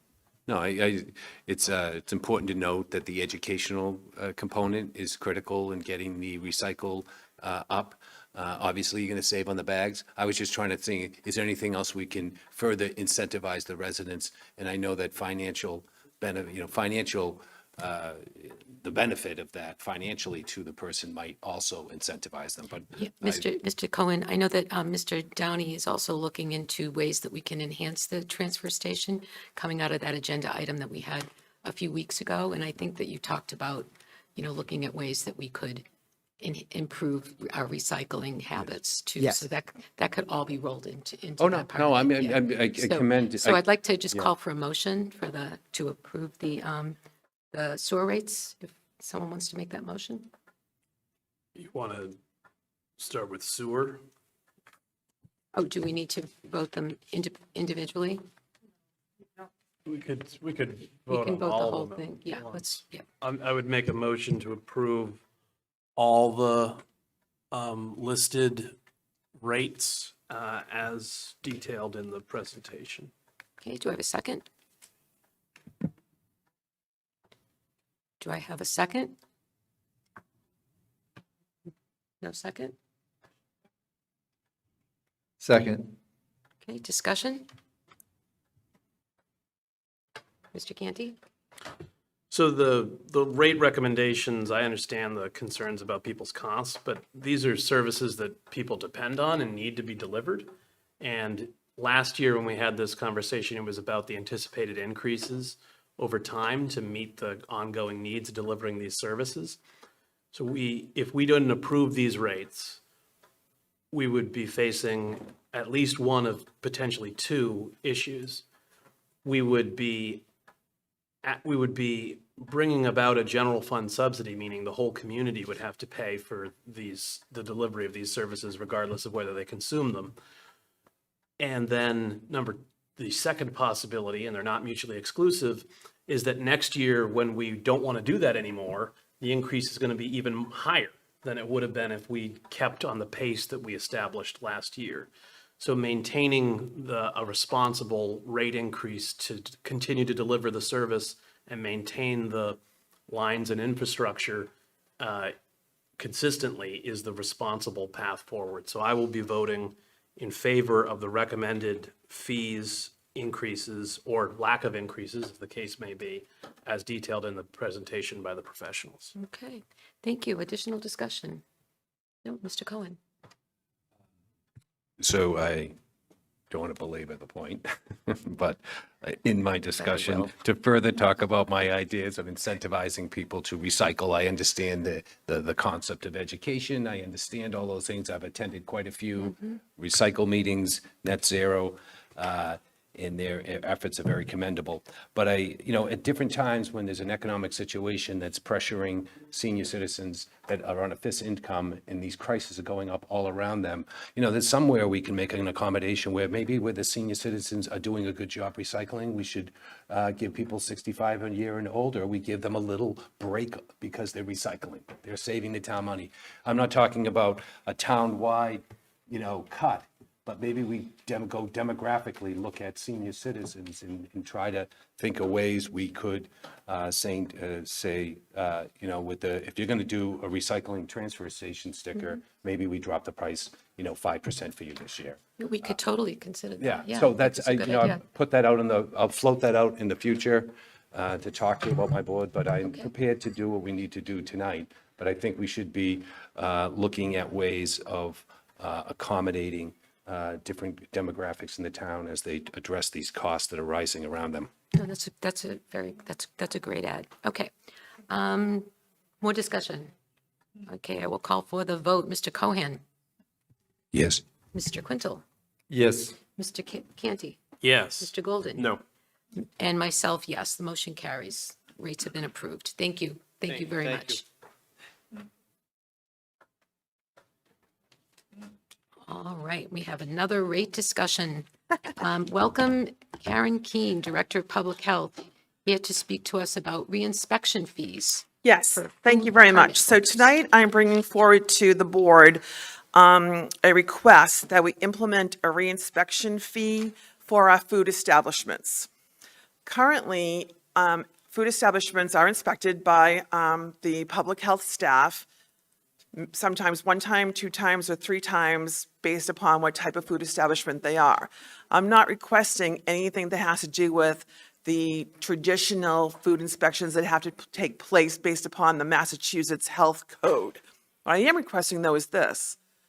If a food establishment fails their inspection, and it is a requirement that the staff go out to do a reinspection, I am requesting that that food establishment pay $100 for that reinspection. That does not exist right now. That cost is taken upon the division for the reinspection. I'm asking that the board consider that that reinspection be placed upon the food establishment, not the town. So it's four pieces. The first reinspection would be a $100 fee. The second reinspection would be a $250 fee with the mandatory appearance before the Board of Health by the owner of the food establishment. The third reinspection would be a $1,000 fee with the mandatory appearance before the Board of Health, also with a comprehensive plan to correct the violation and an closure of that facility until the violation is corrected. Then the fourth reinspection would result in an appearance before the Board of Health for a hearing to discuss permanently revoking the license to serve food in Plymouth. I will let the board know that we have never gone past the second inspection and yes. So we have probably 600 inspections a year, of which last year 56 resulted in a reinspection. 54 of those were just a first reinspection, and 2 of those did result in a second inspection. So that's the numbers that we're talking about tonight. Bring it back to the board for questions. Mr. Golden. Thank you, Madam Chair. Thank you, Karen. We've been talking about this for a long time. In fact, when I was sitting on the Board of Health, we were discussing whether or not we should implement these fees. These are folks who, for lack of a better term, are delinquent in their responsibilities, correct? That is absolutely correct. They had a violation, meaning they did something that was against the Massachusetts Merged Food Code. So it could be like they had a gross kitchen, or they had improper, like They're fire- critical violations. I'm not talking about a violation because you ran out of paper towels Right. or you didn't have something posted correctly. I'm talking about something that could have resulted in a foodborne illness. Right. Or someone getting sick because of what happened. Or their equipment's not properly serviced. Correct. Or they Their don't have temperature- the proper right. equipment. Their temperature control is off. They don't have the necessary equipment to make sure that their temperature controls are met. Right. So you've done your initial inspection with these folks, and you told them they need to Correct. do these things. You're coming back for a reinspection. If they still haven't done those things, that's when you're talking about second reinspection. Correct. Right? Yep. And the board, if I'm correct in the department, they engage, you folks engage in an external inspector that sometimes. We do. We have a contracted food inspector that handles our food inspections that we, through our budget process, pay for. Yep. So I thought it was probably time to be fiscally responsible and not have that additional cost put on to our budget process, but to actually have the person who is making that mistake or violation be the one that's fiscally responsible for that. So this is a direct subsidy right now. Yes. From the taxpayer. Taxpayers pay for all of these re-inspections. Yes. Already. Correct. I have no further questions. Thank you. It has also been approved by the Board of Health, just so you know. I brought that to them first. Okay, great. Mr. Canty? Hi, Karen, couple of questions. First, I assume the first, second, third, fourth reinspection are like within the same calendar year? It's for the same violation. For the same violation? Yes, meaning if we go back and you haven't corrected what we asked you to correct, Okay. then that's what starts the second and the third. If we Okay. go back and you have a new one, it actually starts the clock over. So, Okay.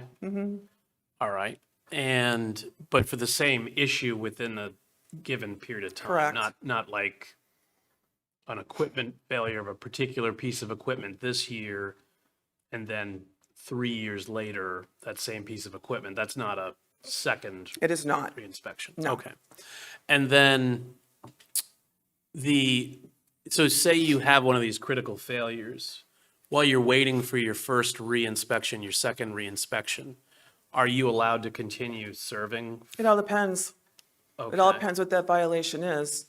I mean, if you had a severe violation where we were found that you had a situation where you served raw chicken to members that came to your restaurant and they got ill and there was a foodborne illness, and then no, you would not be able to operate. And we have actually closed restaurants for that reason.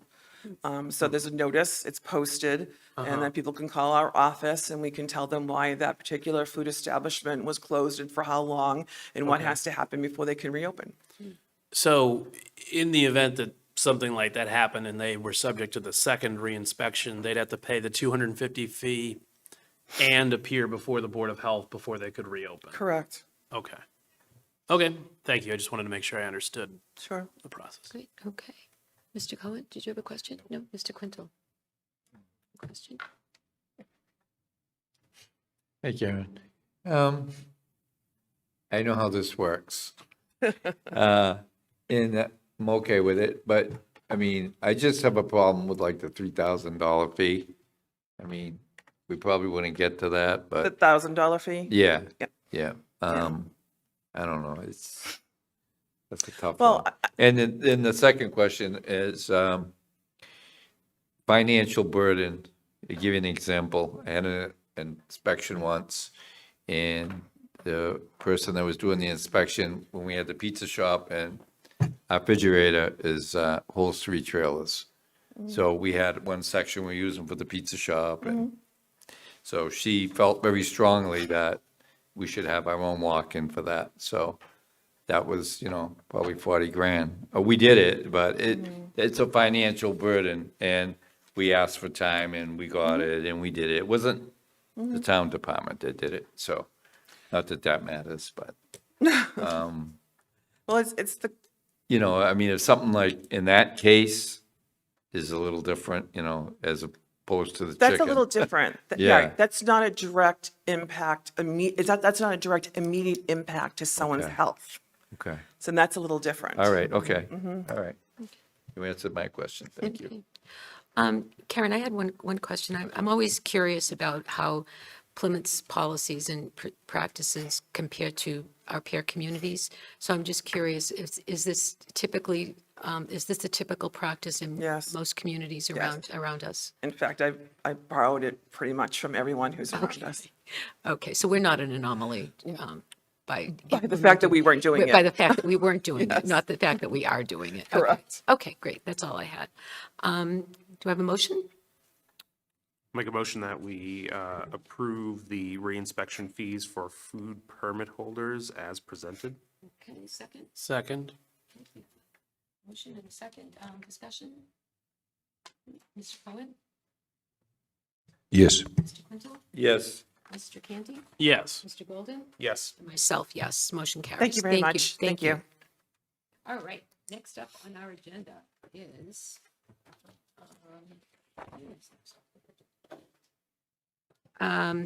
Historic District Commission fees. We have Mike Silvera, Deputy Director of Planning and Development. Is Mike here? Oh, Mike is online. Okay, hi, Mike. Michael, can you hear us?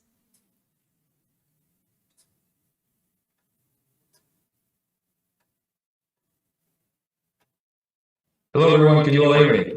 Hi, yes, hi, welcome. Thank you. You're Thank you, on. Matt.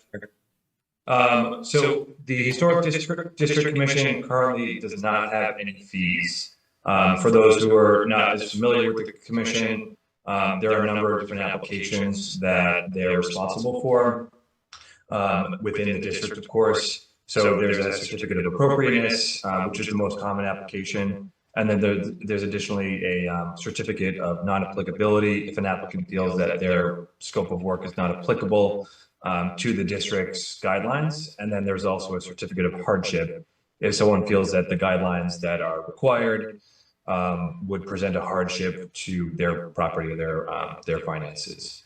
Additionally, right now, the commission reviews demolition delay applications, which would come into play if someone is proposing to demolish a structure over a certain age. And as I mentioned, the HDC does not currently have any fees for their permitting applications. It is the only permitting board in town that does not have any application fees. The only fee associated with the historic district applications are the abutters lists that are generated by the assessor's office. That is a $25 fee if the abutters are under 100 in terms of the number of abutters. If it's over that, there could be an additional fee assessed to that, but all those funds go to the assessor's office. We understand that the town is always looking for new potential sources of revenue. So what we did is we proposed these fees after researching other communities. We looked at some of the neighboring communities and then others throughout the Commonwealth. And we found that this was kind of a middle ground from what we were finding. Many communities either don't charge anything still, or it could be $10, ranging to hundreds of dollars. So we proposed these fees that you see in front of you to the commission, and they by majority vote voted to approve these and recommend these to the select board. You'll notice that the only two applications that are missing from this are the certificate of non-applicability and certificate of hardship. We recommended that to the commission because we felt that those two types of applications really, in essence, say that they don't require any sort of approval for the work that they're proposing. So we believe that it would be a bit of an undue burden to those applicants. So you'll see here that a certificate of appropriateness, which does include permanent signs but not temporary signs, would be a $50 fee for the application. A demolition delay application would be $100, and then if the property is found to be historically significant, it would be an additional $100. So that would be a total of $200 for those applications. We took a look at some of the previous years that the Historic District Commission has had a number of applications. Last year in 2025, they had 39 certificates of appropriateness, 18 demolition delays, and then 2 demolition delays that were found historically significant. So I'm happy to run through some of those numbers with you. And then additionally, this year so far, the commission has had 15 applications for certificates of appropriateness and then 6 demolition delay applications. So again, I mean, these are obviously not groundbreaking numbers here, but we felt that it was just an additional way that the town could generate some income where there is none coming from this commission right now. Happy to answer any questions. Okay, thank you, Michael. I'll bring it back to the board for questions. Mr. Cohen. Thank you, Michael. The revenue that comes in, where does this revenue go?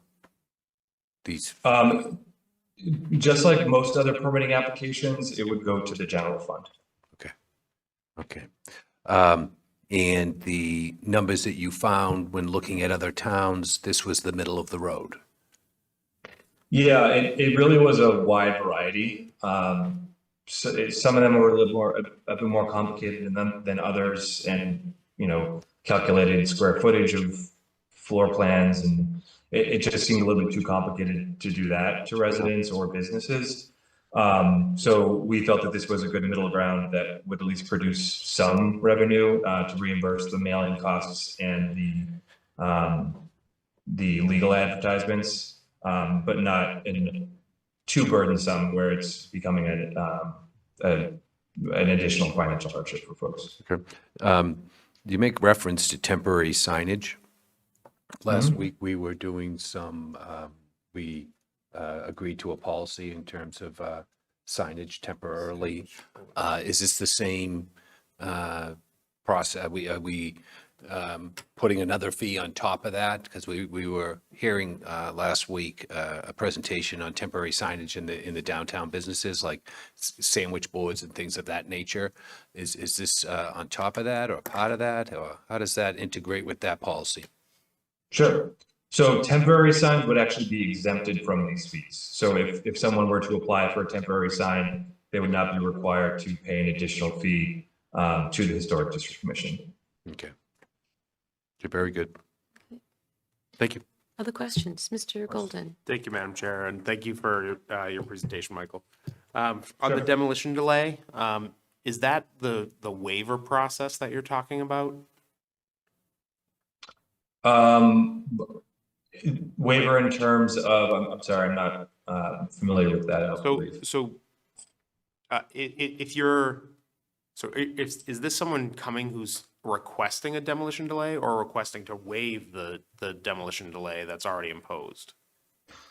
So if I'm understanding correctly, so if someone comes to the commission with a demolition delay application, it's to find whether or not their property is considered historically significant based upon the age of the property and then whatever conditions there are that may deem it to be historically significant.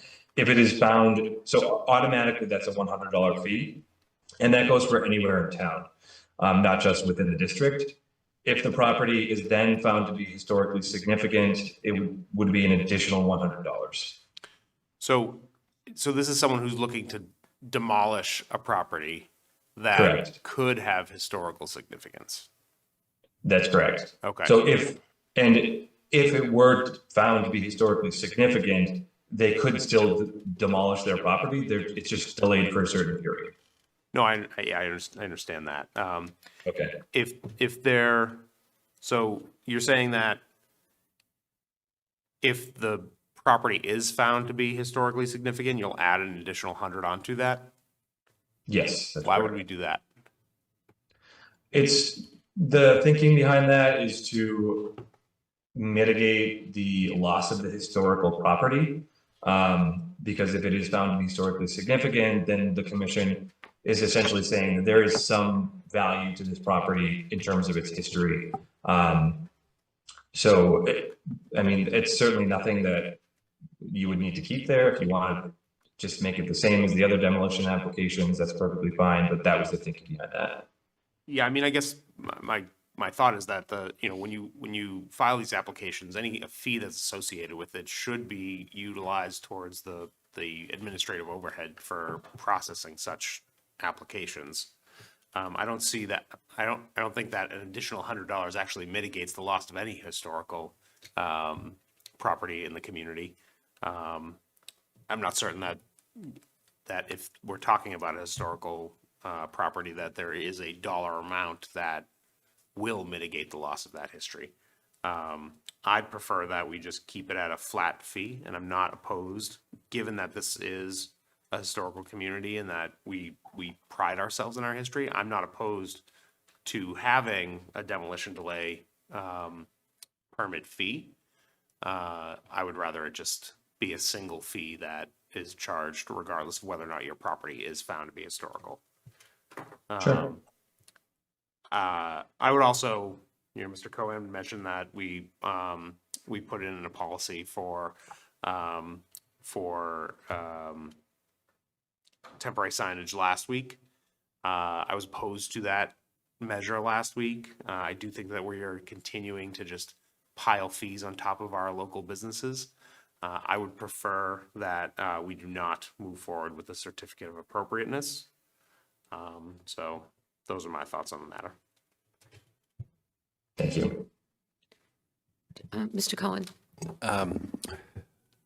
I would agree with one thing, and that is the demolition delay bylaw. I think that it should just be a flat fee of $100 because an additional cost, if we find it historically significant, the Historical District Commission is going to have to render that decision, and that's something they should be doing solely on the subject matter at hand. So I think I think you bring up a very good point,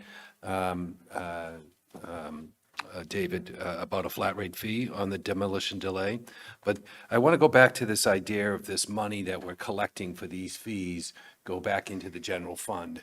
I prefer that they be set aside by the planning department for the Historical District Commission to often that they have a series of master plans that they've done and educational opportunities that they've done in historical research, hiring consultants at different times, and they have these reports, and as these reports age, it might be a way of subsidizing the updating of those reports. This Historical District Commission does have activities associated with it that these funds set aside for the District Commission for updating its historical district plans and reports might be a better way of handling that rather than just putting it into the sea of the general fund. So I'd like to see if I could make a motion that we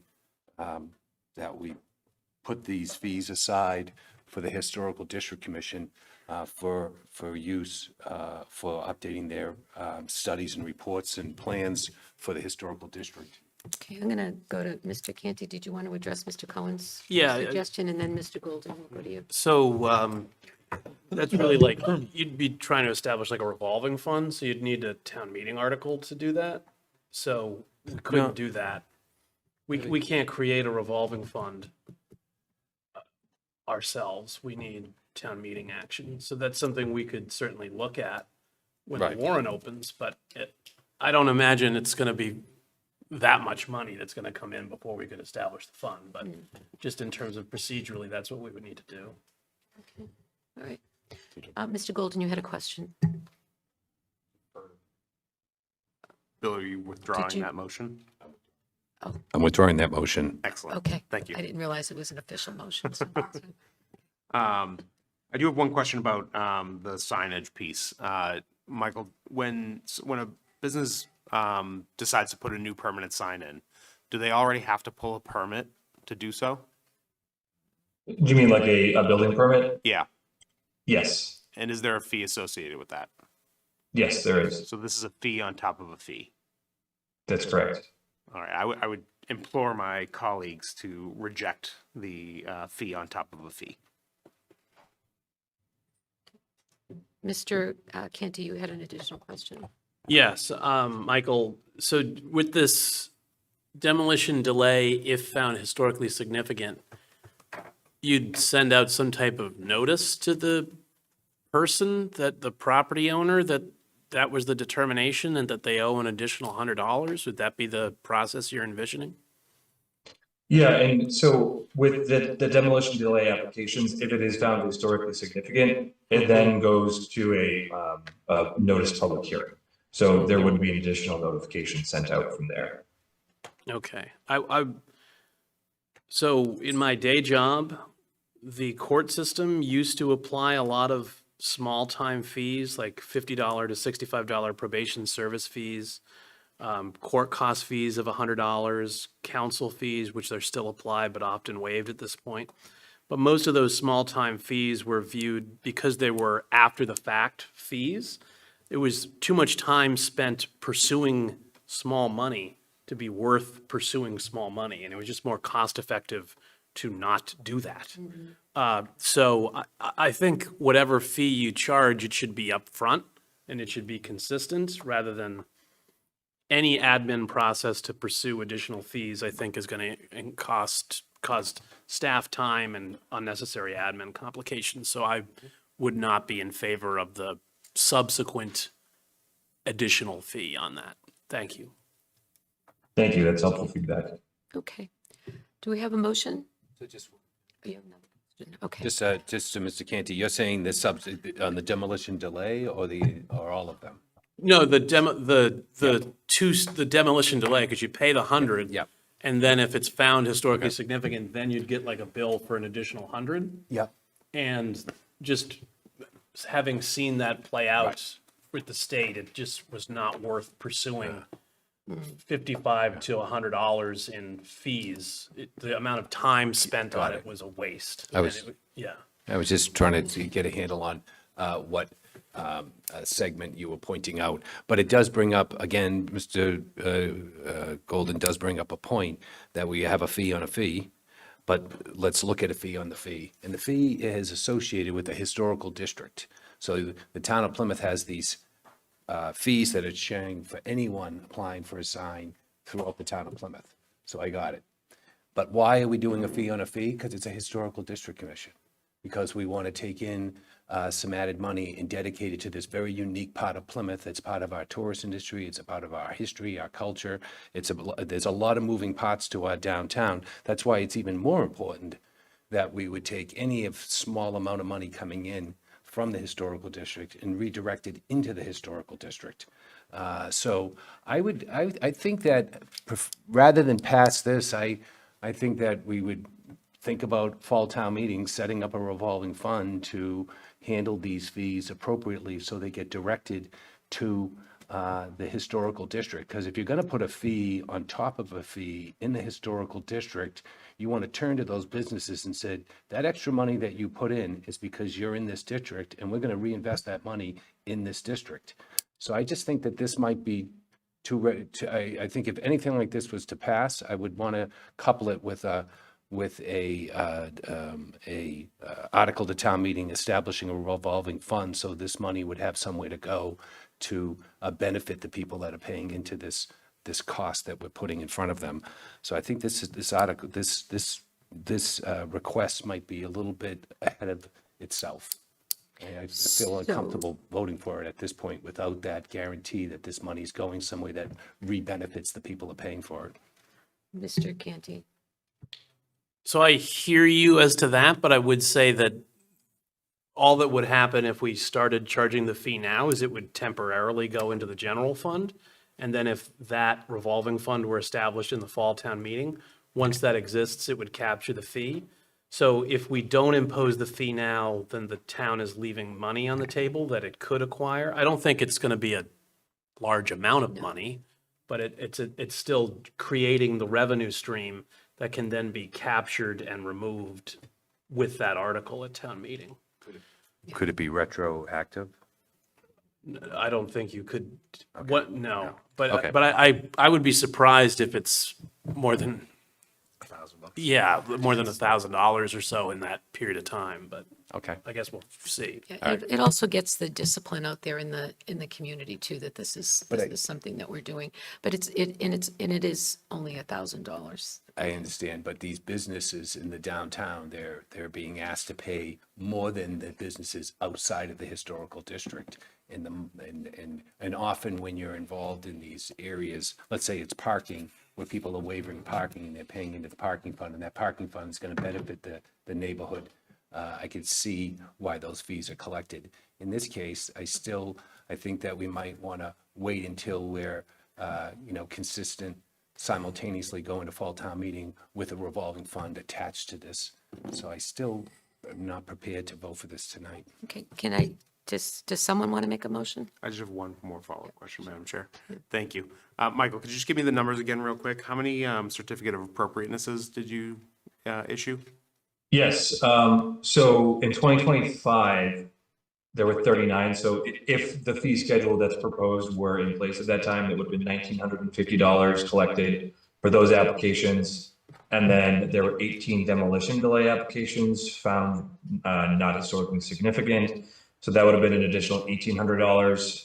And then 2 demolition delay applications were found historically significant. And again, with this proposed schedule, it would have been an additional $400. So you're looking at a grand total of approximately 3150, if my math is good. I got 3050, so close enough. Excellent. I think that I do agree with Mr. Cohen that if we establish a revolving fund and we demonstrate to these businesses that we're reinvesting the money in that historical district, that it would be a show of good faith. I do not think that we should move forward with the fee. But I am in favor of the demolition delay because I do want to preserve our history here in the community. So I'll make a motion, Madam Chair, that we approve the demolition delay fee of $100. Okay, do I have a second? Second? Okay, discussion? Okay, I'll call for the vote. Mr. Golden? Yes. Mr. Canty? Yes. Mr. Quintel? Yes. Mr. Cohen? Yes. And myself, yes. So that motion carries. We've approved the demolition delay fee for $100. And then we will, is there another motion or should we? I'll make a just- motion for the certificate of appropriateness fee. Okay, do I have a second? Second. Okay, we have a second. Discussion? Okay, I'll call the roll. Mr. Cohen? Just a discussion on it. My point is that I'm prepared to, I'm going to vote no on this because I think that if we're doing anything like this, we need to demonstrate the people that are paying into it in the historical district that they're benefiting from it. And that would be putting an article before town meeting for a revolving fund. So I will vote no. Okay, Mr. Golden? Thank you, Madam Chair. Yeah, I mean, I just would reiterate that this is a second fee that the person is being charged to put the same sign in. I think we're asking a lot of our businesses, particularly when everyone's feeling the crunch of increased costs. I would implore my colleagues to vote no. Okay. So we have a motion. We had a second. Someone, did we get a second? Okay. Mr. Cohen, I guess I voted no. did you vote? Sorry. I voted no. Vote no. Okay. Mr. Quintel, No. Mr. Canty, Yes. Mr. Golden. No. And myself, no. So that motion does not carry. We'll pick that up again when Mr. Cohen brings forward the warrant article. Okay? All right. Excellent. Thank you. Thank you, Michael. Thank you very much. Thank you. Okay, now we have Connor Anderson is here to talk about the 1820 courtroom rental fee structure. The floor is yours.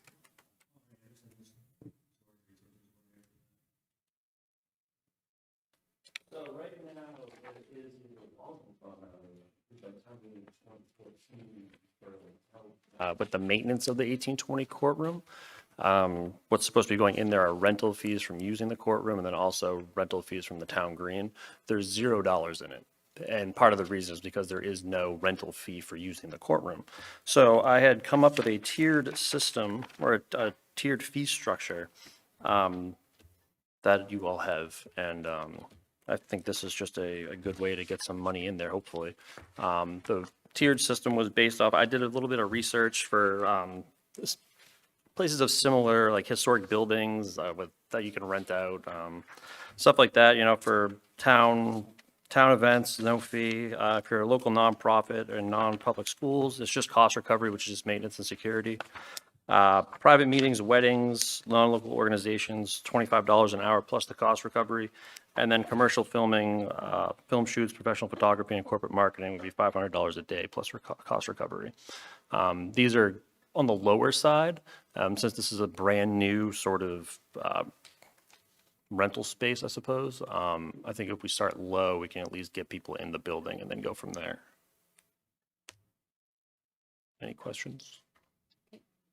Take it back to the board for questions. Mr. Cohen?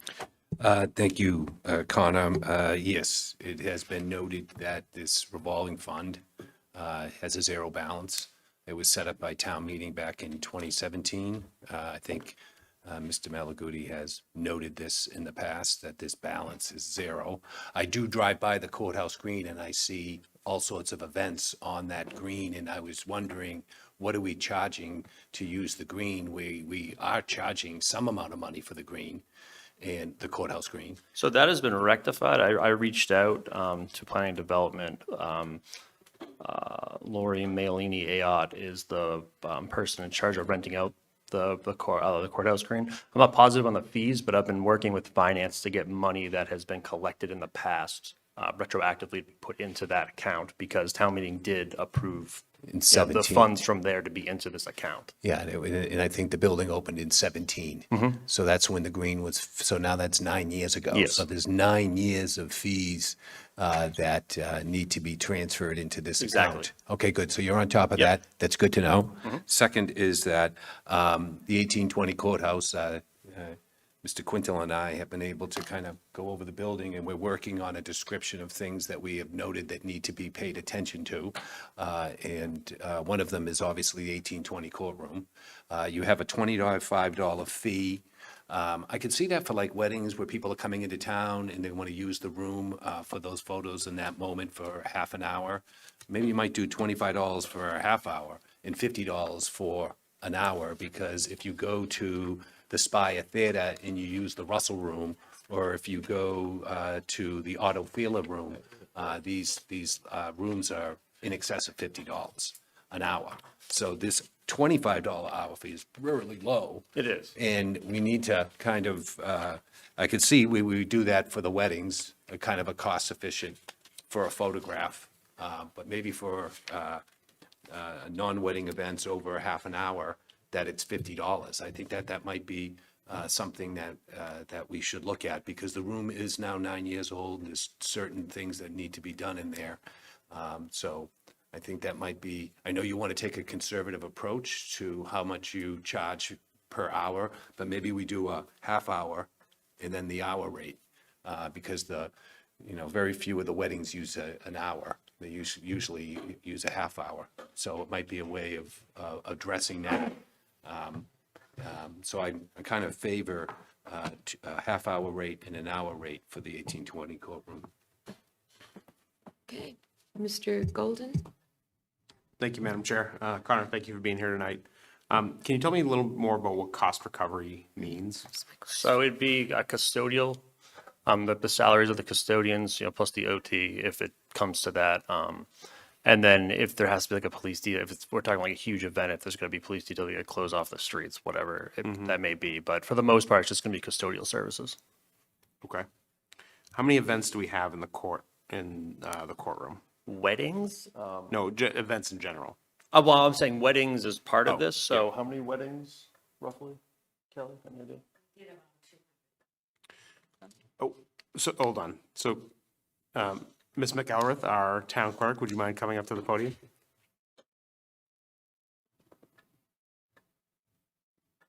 Hi. Hi, Kelly.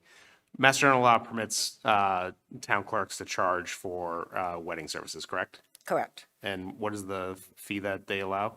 $100. And what does the town of Plymouth charge? I'm sorry? And $100. Okay, so they already pay. They pay, but I talked to Mr. Anderson and I agreed, it's Upton. Okay, I just went back 4 years. Plymouth is becoming very well-known, and people are telling other people that it's a beautiful place to get married. So I've been talking to Mr. Anderson, and I do think a fee should be charged. I kind of looked at if it's if it's 8 people or under, it's going to be a quick, my ceremony's 5 minutes long, they're in there 20, 30 minutes, take a couple pictures, they're out. If it's more than 8 people, I think we decided 8 people, because then you got your parents and whatnot, and 8 seem reasonable, and you have 10 to 15, then we say, charge them $25 to use the courtroom, and they have it for an hour, so they can take their pictures. So to that point, it would be $125 for their wedding ceremony, which is definitely much cheaper. I also want to say, when you charge a fee for a venue, I believe Mass General Law says you can't charge a fee that's more than what the cost to rent that. So really, the cost to allow a wedding to be held, or an event to be held at the courtroom, it's pretty much just the cleaning costs. So I'd be cautious about doing it too high, because we already have custodians on staff. Yeah, So you said there's about 100 weddings? Is that right? 200, sorry. So 200 weddings. I'm less interested in the non-charged groups, but how many commercial film shoots, things like that? None. Okay. And part of it's because, since there's no fee structure in place, there's no real incentive for the town to advertise to use the space. I don't know if the Plymouth Antiquarian Society is interested in putting on 2 productions in July. But that's the only one down the pipe that I know of. Because again, there's just not a lot of publicity about it. So we're mostly talking about weddings here. Not a lot of people know this about me, but I actually have officiated many weddings myself. I'm a sucker for love. And I would hate to put further roadblocks in front of folks who are looking to commit their lives to one another. So I will vote no on this. Thank you. In terms of cost recovery, I guess, and in particular in relation to tier 2, which would be local nonprofits and non-Plymouth public schools. So part of cost recovery is custodial and OT for custodial. And some of it is, you said, for if it were a large event and we needed police details and Yes. such. Do we have a sense of how often we've needed police details for that? Like I said, it's never really been rented out before, so we don't really know, but I wouldn't anticipate, it can only seat 180 people. That's just that the occupancy is only 180. So Okay. I don't think we're gonna be, having people storming through the doors. And Derek, would details, if we didn't pass this for that, would details be charged separately through the police department for a detail officer? Yes, they would be. The only detail I remember, when we held the cannon ceremony, we started at the courthouse and then Yeah. we walked our way up Russell Street. Right. We did have a detail officer for that event. And who paid for that? The town, I believe, because that was a town sanctioned event. That was when they cut the ribbon on the Yeah, cannon up. right, I remember, So, right. so the town had to pay for that cost. Okay. I think where it's local nonprofits and non-Plymouth, but still non-Plymouth schools, but still schools. I think if they are holding an event that requires a detail, I think we should charge them for that.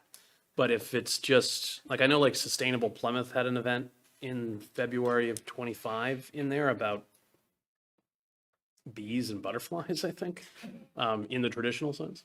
And like pollinators.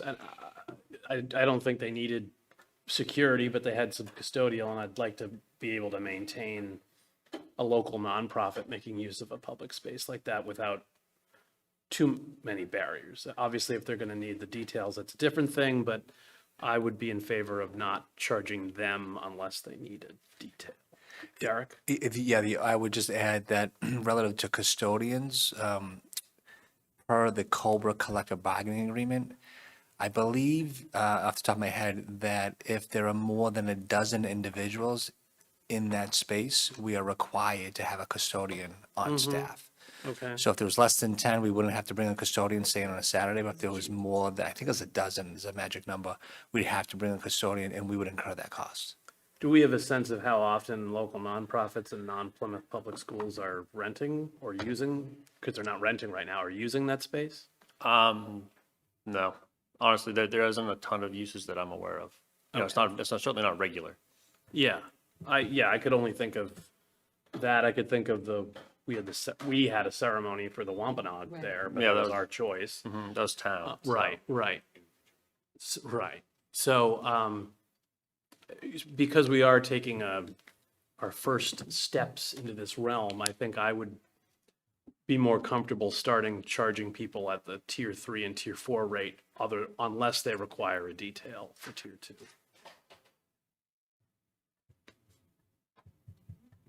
Mr. Cohen? So, Mr. Canty, you're saying that, that for local nonprofits and non-public schools using the property, if they have to run a detail, they'll have to get a detail, but other than that, they'll just pay for janitorial services? No, they wouldn't pay, that we would just treat them like we have been treating them currently, which is that we are incurring those costs. If we end up having a cavalcade of nonprofits that are just Yeah. constantly clogging up the 1820, we could always revisit, but since it's not a going concern, I'd rather allow local nonprofits and other schools to use the space and see how it goes. So you're not, under Tier 2, you would not support cost recovery, maintenance, and security? So I guess, Only if it's a detail that's required? yeah, and then that would be, I think that could be charged separately through the police department, Okay. Mr. Brindisi? Yeah, the police department would invoice that organization for the detail. Yeah, so I would be in favor of no fee, at least for room rental, and then details would be handled separately. We're not getting a lot of, as Mr. Connors has indicated, we're not getting a lot of inquiries because we have nothing on the website. We don't offer this. There is no pay scale, there's no fee scale. But obviously, if we adopted this, it would be incorporated and people would see it. And as the town clerk has indicated, people have noted that the room is quite attractive and people come from near and far to use it. And the reason it's that attractive is because we spent a significant amount of community preservation funds to restore the room back to 1884. Those carpets there actually manufactured in England, and the wool is from Portugal, and the paint was, and the ceiling and the lighting, and the furniture was restored. There is a maintenance to these materials. When you come in and sit down on those benches and tables, they're from the 1850s. They predate the Civil War. So we should be collecting some sort of monetary fee that we can put into this fund so that we can take care of this stuff. I've gone through the room. As I mentioned, Dickie and I had a chance to visit the room, and we see paint paling. We see leather tabletops pulling up. This $25, $50, $100 can help us do preventative maintenance over a period of time. So I do think that, I'm in favor of these different costs that are incurred. Is there anything that the staff can tell us about what the maintenance fee would be that you would charge, the hourly rate for the maintenance people to be there? Because if there's more than 8 people, you said, we're required to have that? Right, we'd have to bring at least one custodian on, so it'd be that custodian's base salary at time and a half. Okay. Did you hear that, Kevin? The costs that we're talking about under Tier 2. It was based time and a half of an employee. Right, but that money wouldn't be going to the maintenance of the room. That would be going to pay the staff. Right. So it's not paying for the Portuguese carpet or anything. It's going for. It's not Portuguese carpets. It's Portuguese. It was sheep Get from your Portugal. fabrics straight, Mr. Canty. My apologies, but it's going for the staff time and their salaries as opposed to the room maintenance. It's my. Right. So, but if we didn't charge the security to the maintenance fee, it would just be absorbed by the town for having the person there. Yes, the DPW would have to take it out of their overtime budget in order to pay that individual that overtime rate. Does that pertain to this room? If someone wanted to, let's say someone wanted to use this room, a nonprofit, and there was more than 8 people in the room, is there a janitorial fee that has to be charged to them? If it's after hours, they would be charged, that janitor, that custodian would work at time and a half for the number of hours that they work, and that cost, if not recovered, would come out of the overtime line item at the DPW. So is that how we're handling, let's say, the League of Women Voters? When they have their event, there's a fee associated with that? I don't know if there's a fee associated with. Okay. Because they're a nonprofit, If it's on a Saturday, we'd have to pay the DPW overtime rate. I know the League of Women Voters use this room during the workday, and so we already have custodians on staff, so it's a non-issue. Okay. So if staff is on duty, it's That's a right. non-issue? It's a non-issue, that's correct. Okay, it's a Saturday and a Sunday? Yeah. Okay. all Yeah, right. or a that's Friday big night or something, difference. yeah. That's a big difference because they wouldn't be, Kevin, if the staff person is there and the building is open, they wouldn't be charged for maintenance, for janitorial services. Did you hear that? I did. I just, these are nonprofits and schools, so Right. I guess unless we're getting a flood of them, I think the town could absorb those costs as needed. Yeah, and if there reaches a point where we can't, then we can revisit it. Right. Yeah, I'd like to call for a motion on this if we can. Madam Chair, if I could. Yes. Thank you.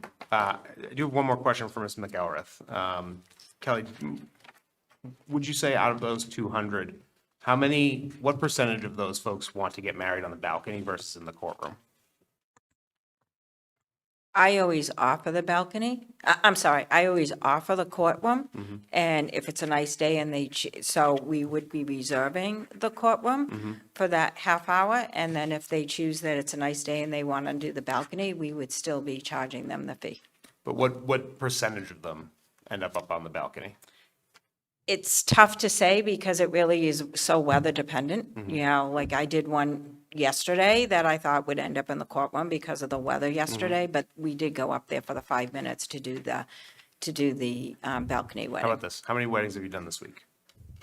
This week? Yeah. I think I did 2 so far. And How I many were have on the balcony? 2. All right. So I would say, I agree with Mr. Canty on a lot of his points about the local nonprofits and schools.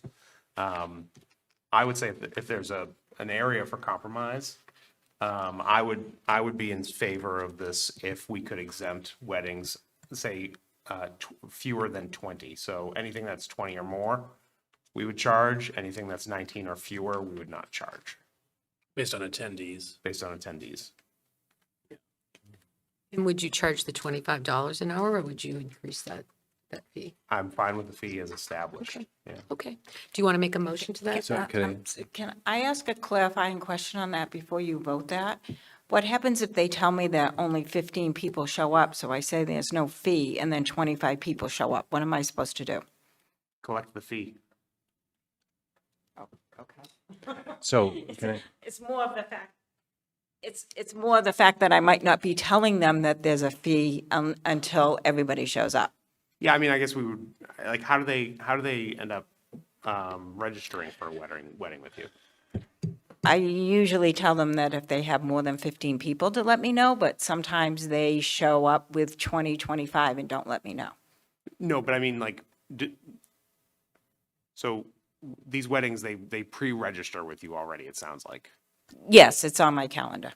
So do they do that by email? Is there a form that they submit? Everything, by email and by verbal communication. I mean, I would say then that if there's a that you should standardize the process for registering for a wedding.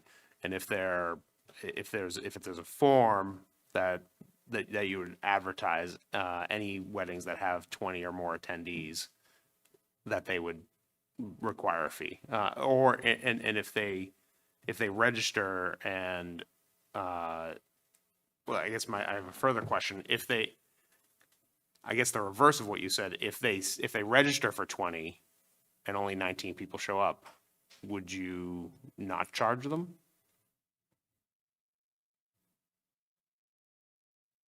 I have to go with the policy that's accepted, so if only 19 people show up and you say 20 or more, then I probably would not charge them. So you're not because- you're not pre-collecting the fee No, in either case? no. So then That could be a process that I now institute, but at this point I do not. Yeah. I mean, I guess I would say that we just need to pre-advertise then. If you have 20 or more attendees, then you will be charged an additional fee. As long as you communicate it. Right. And then you're setting an expectation, and then if Right. they try and sneak 5 more people in, then Yeah. it is what it is. Right. Yeah.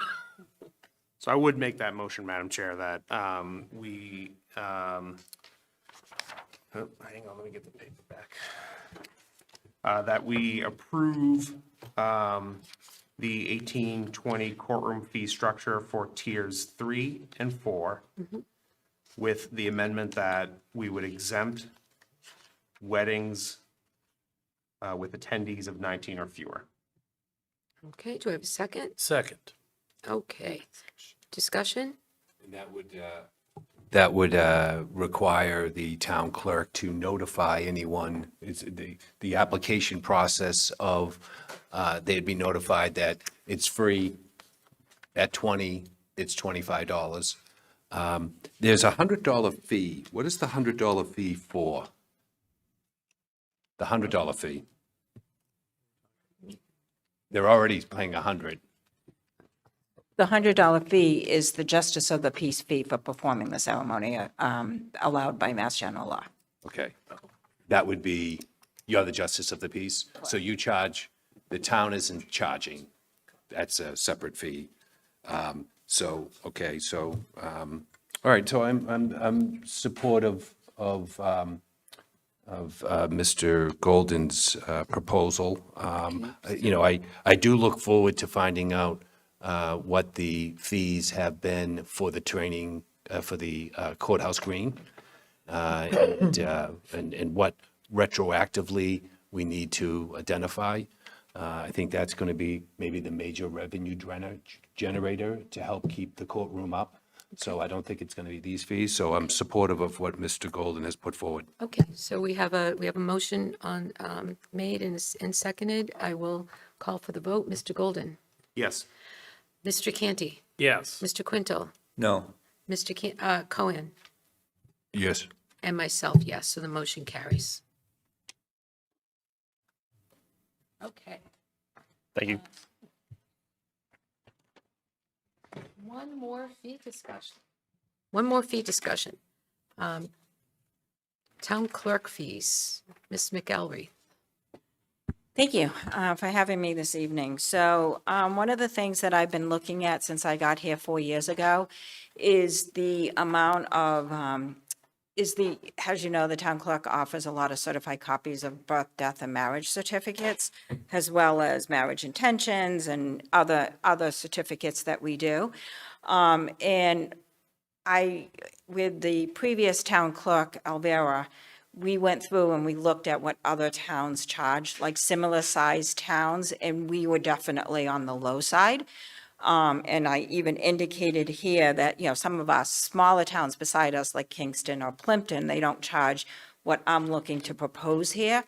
But the town of Plymouth, you know, we have a very efficient, I would say a very efficient staff, that if you want a certified copy, you get it usually within a day. And you can order it by mail and you have it, or you come in person and you wait maybe 3 minutes, as long as there's not a line in front of you. And I think it's appropriate to charge $20 to get a certified copy that is printed, signed, stamped with the town seal, as they move on. Marriage intentions, in the last 3 years, we instituted an online portal where couples can go online and fill out the documentation and come in and sign. And it's taken that process from a 45-minute process in the office to maybe 10 to 15 minutes in the office. And we are now and because of the hours, we are finding that we have many residents or couples getting married from other towns that are applying in Plymouth, because other towns have limited office hours. And so we're getting them from Taunton and Fall River, and I've literally have asked them, and they said, because we found the hours are good and it's easier to apply here. So business certificates, again, $40. A business certificate is good for 4 years. So $40 is only $10 a year. I think we can increase that to $50. Raffle permits, we do issue a lot of those to nonprofits to increase that fee. Underground storage, we have about 100 tanks in town that are underground that gas stations and companies that have underground storage of flammable liquids over a certain, I think it's 10,000 gallons, they have to pay a registration fee, and it's a flat fee of $50. So I'm looking to increase that to $75 to increase some revenue, and then clamming permits. And we have lots of people coming in to get clamming permits. So I estimate anywhere, you know, I put the figure on the memo at 60 grand based on the analysis that we were able to do with past document, you know, fees that we've collected. And I think it's worthwhile to increase the fees for revenue generation. Okay, thank you. I'll take it back to the board for questions. Mr. Cohen? It says here, we estimate the increase of 60,000 in town clerk revenue. So is there a town clerk revolving fund, or is this No, going into the general fund? No, it would go into the general fund. Okay, That's part of the revenue that is generated from fees. thank you. Additional questions? Mr. Golden? Thank you. Appreciate the presentation, Kelly. I may have missed this. You may have said it. When was the last time these fees were increased? I'll be honest, I did not speak with the previous town clerk So you've to been know here that, 4 but years. but I've been here 4 years. So at least 4 years. It's been at least 4 years, and I would say it was probably a couple years. I'm thinking maybe, I know Ms. Sears was here for a couple years, and I'm not thinking that she did it. So I'm thinking it was probably Mr. Pizer was the last time these fees were looked at. These are small numbers, 5 and 10, up to $25, but they're pretty steep increases percentage-wise, ranges from between 20 and 50% increase. How did you set them individually? So again, I looked at other, like if you were to go to Boston or Brookline or some of the larger communities, these are the fees that So just they. like a straight comparison. I compared it to similar communities our size, but again, comparing to our neighbors, like the Kingston and the Plimptons, they probably charge less, but this is based on my association with the Town Clerks Association. These are very reasonable fees to have. And there's constant surveys going out there, and we weren't going to be, if we were to approve these, we were not going to be out of line with what other communities do. Okay. I would propose a compromise.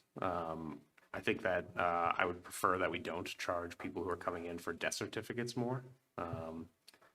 They're grieving, and throwing another fee on top of that seems icky to me. So I could be supportive of this if we did not increase the death certificate fee.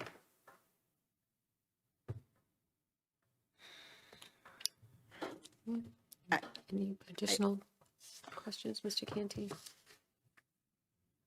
Do you have a sense of how many death certificates that what impact that would have on the $60,000 estimate? Well, today, for example, the funeral, so just so you're aware, the funeral home are usually the people that order the death certificates, and it's part of the funeral costs. It's not like we don't have a lot of people walking in looking for death certificates.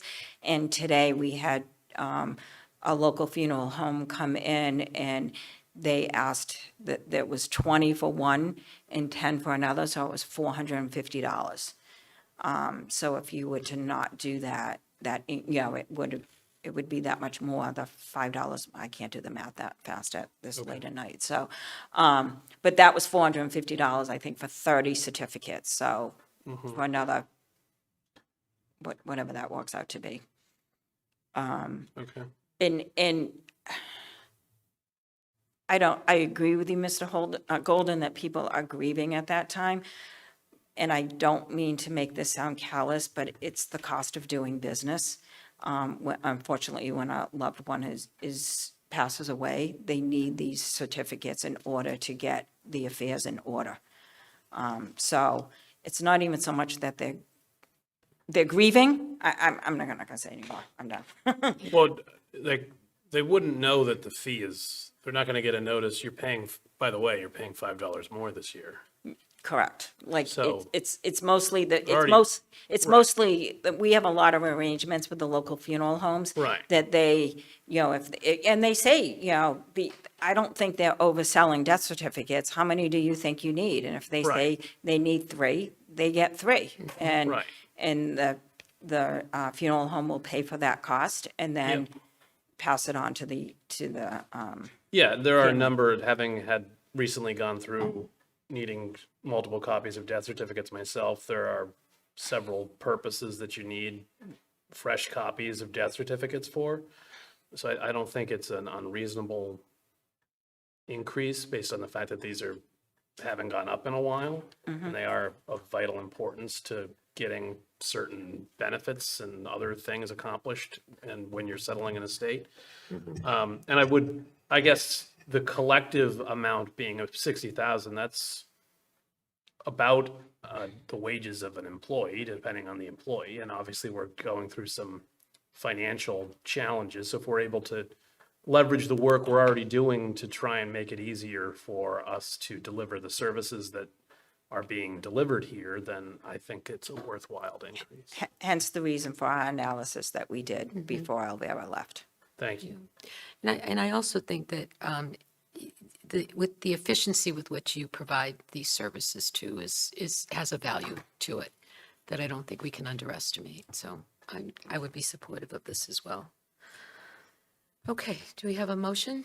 Oh, Mr. Cohen, sorry. Would this, David, would this help with your compromise that the first certificate is free and then the following certificates would be a fee associated with it?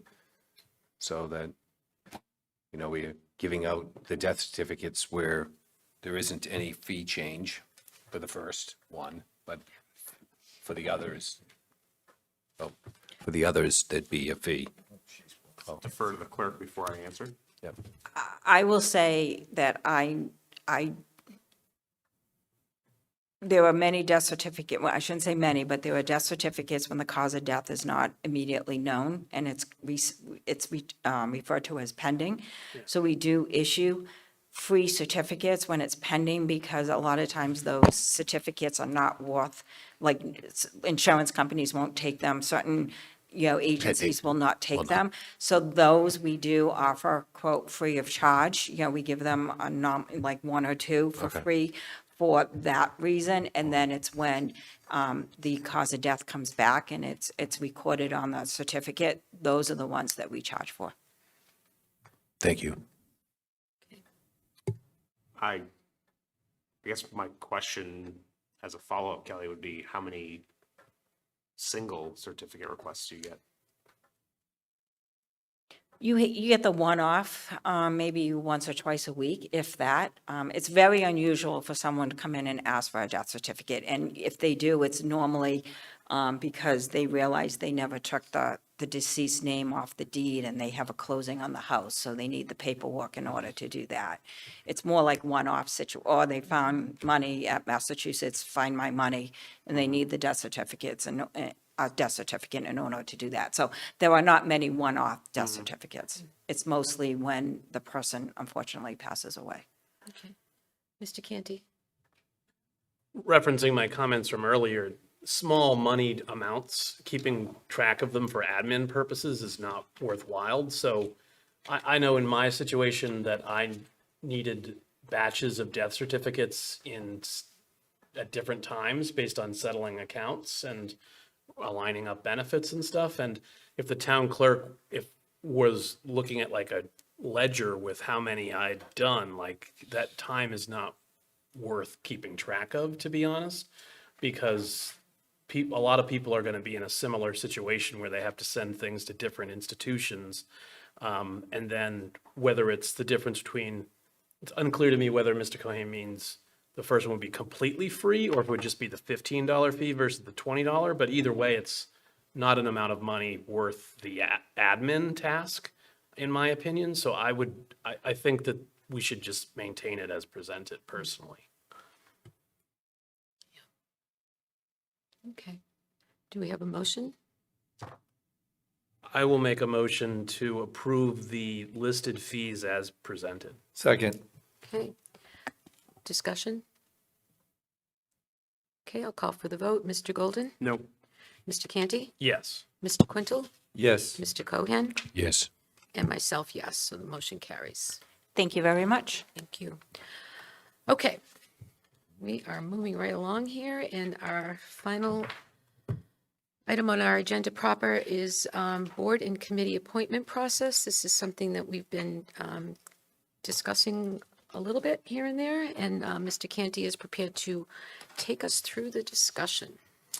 Thank you. So I did go through our list of different boards and committees that the select board appoints one or all members to.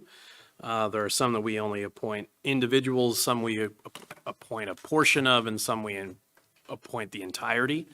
There are 46 boards and committees that the select board appoints to. And I know in a couple of the months, and I think it was March and April, we were spending in some meetings an hour or more appointing people to some of these boards and committees. And that was, in my opinion, preventing us from doing some other things that are of more immediate concern and importance.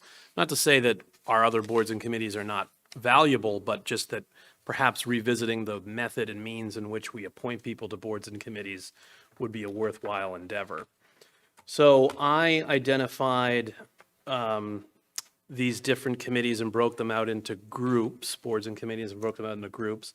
I think that there are some that the select board should retain the current evaluation process as well as direct appointment authority. But that we should do them on a different night, like a standing, my suggestion would be we do it one Thursday a month.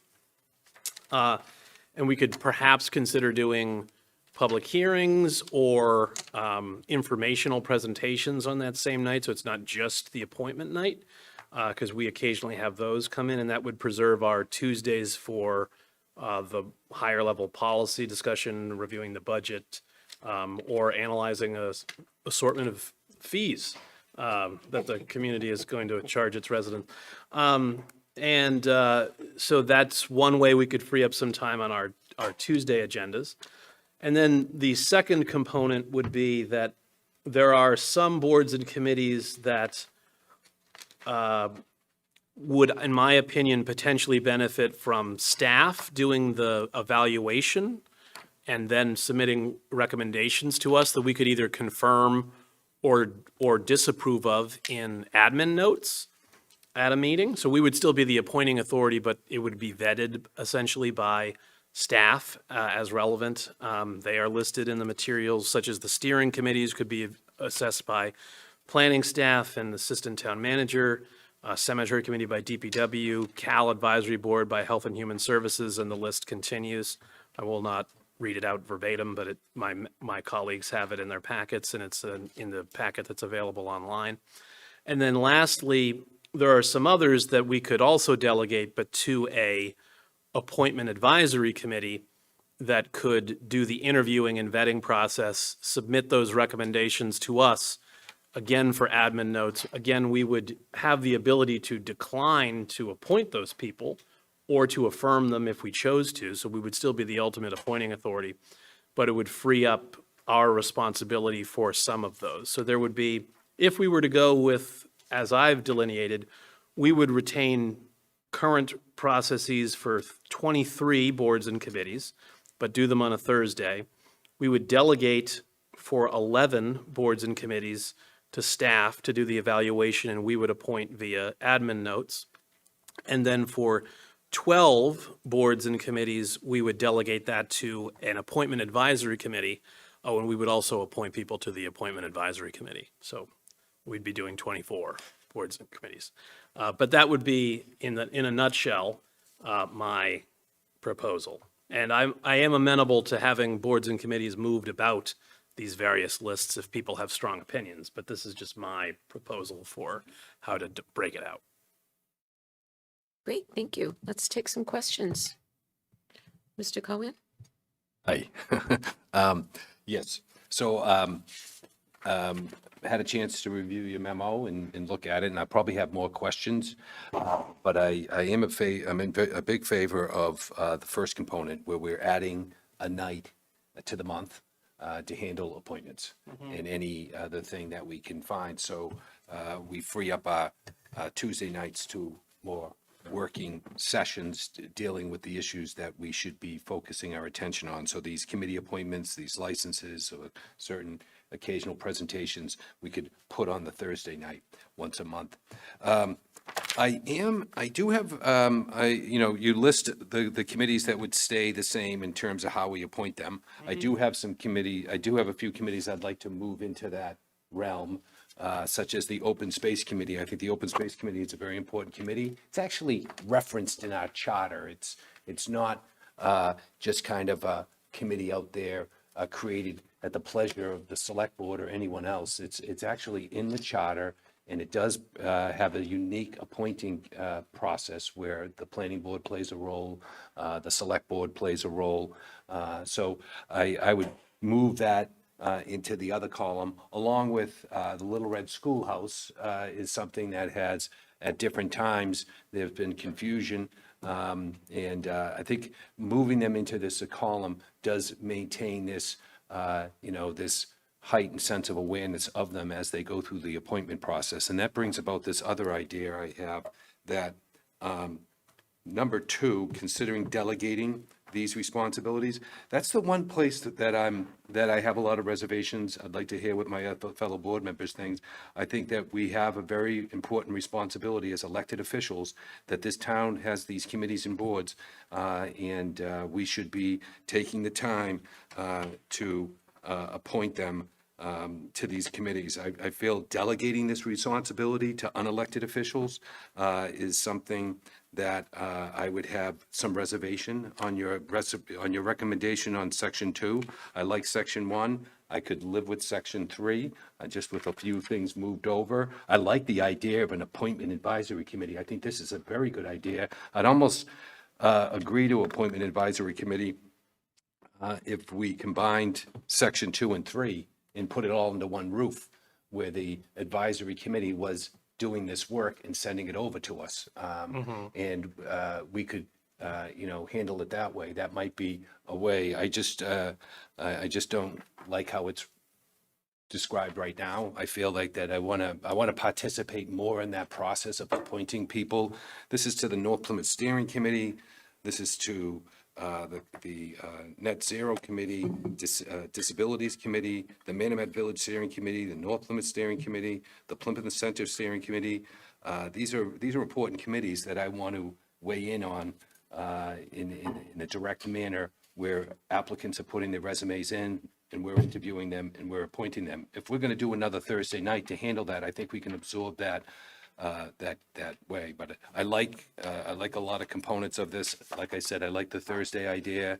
I like what you've done in terms of retaining what we're going to handle. There's a few things I'd like to move into that, and I like this idea of a committee advisory, and I would absorb section 2 under that section 3 idea, so that we are still actively involved in appointing people to these committees as elected officials.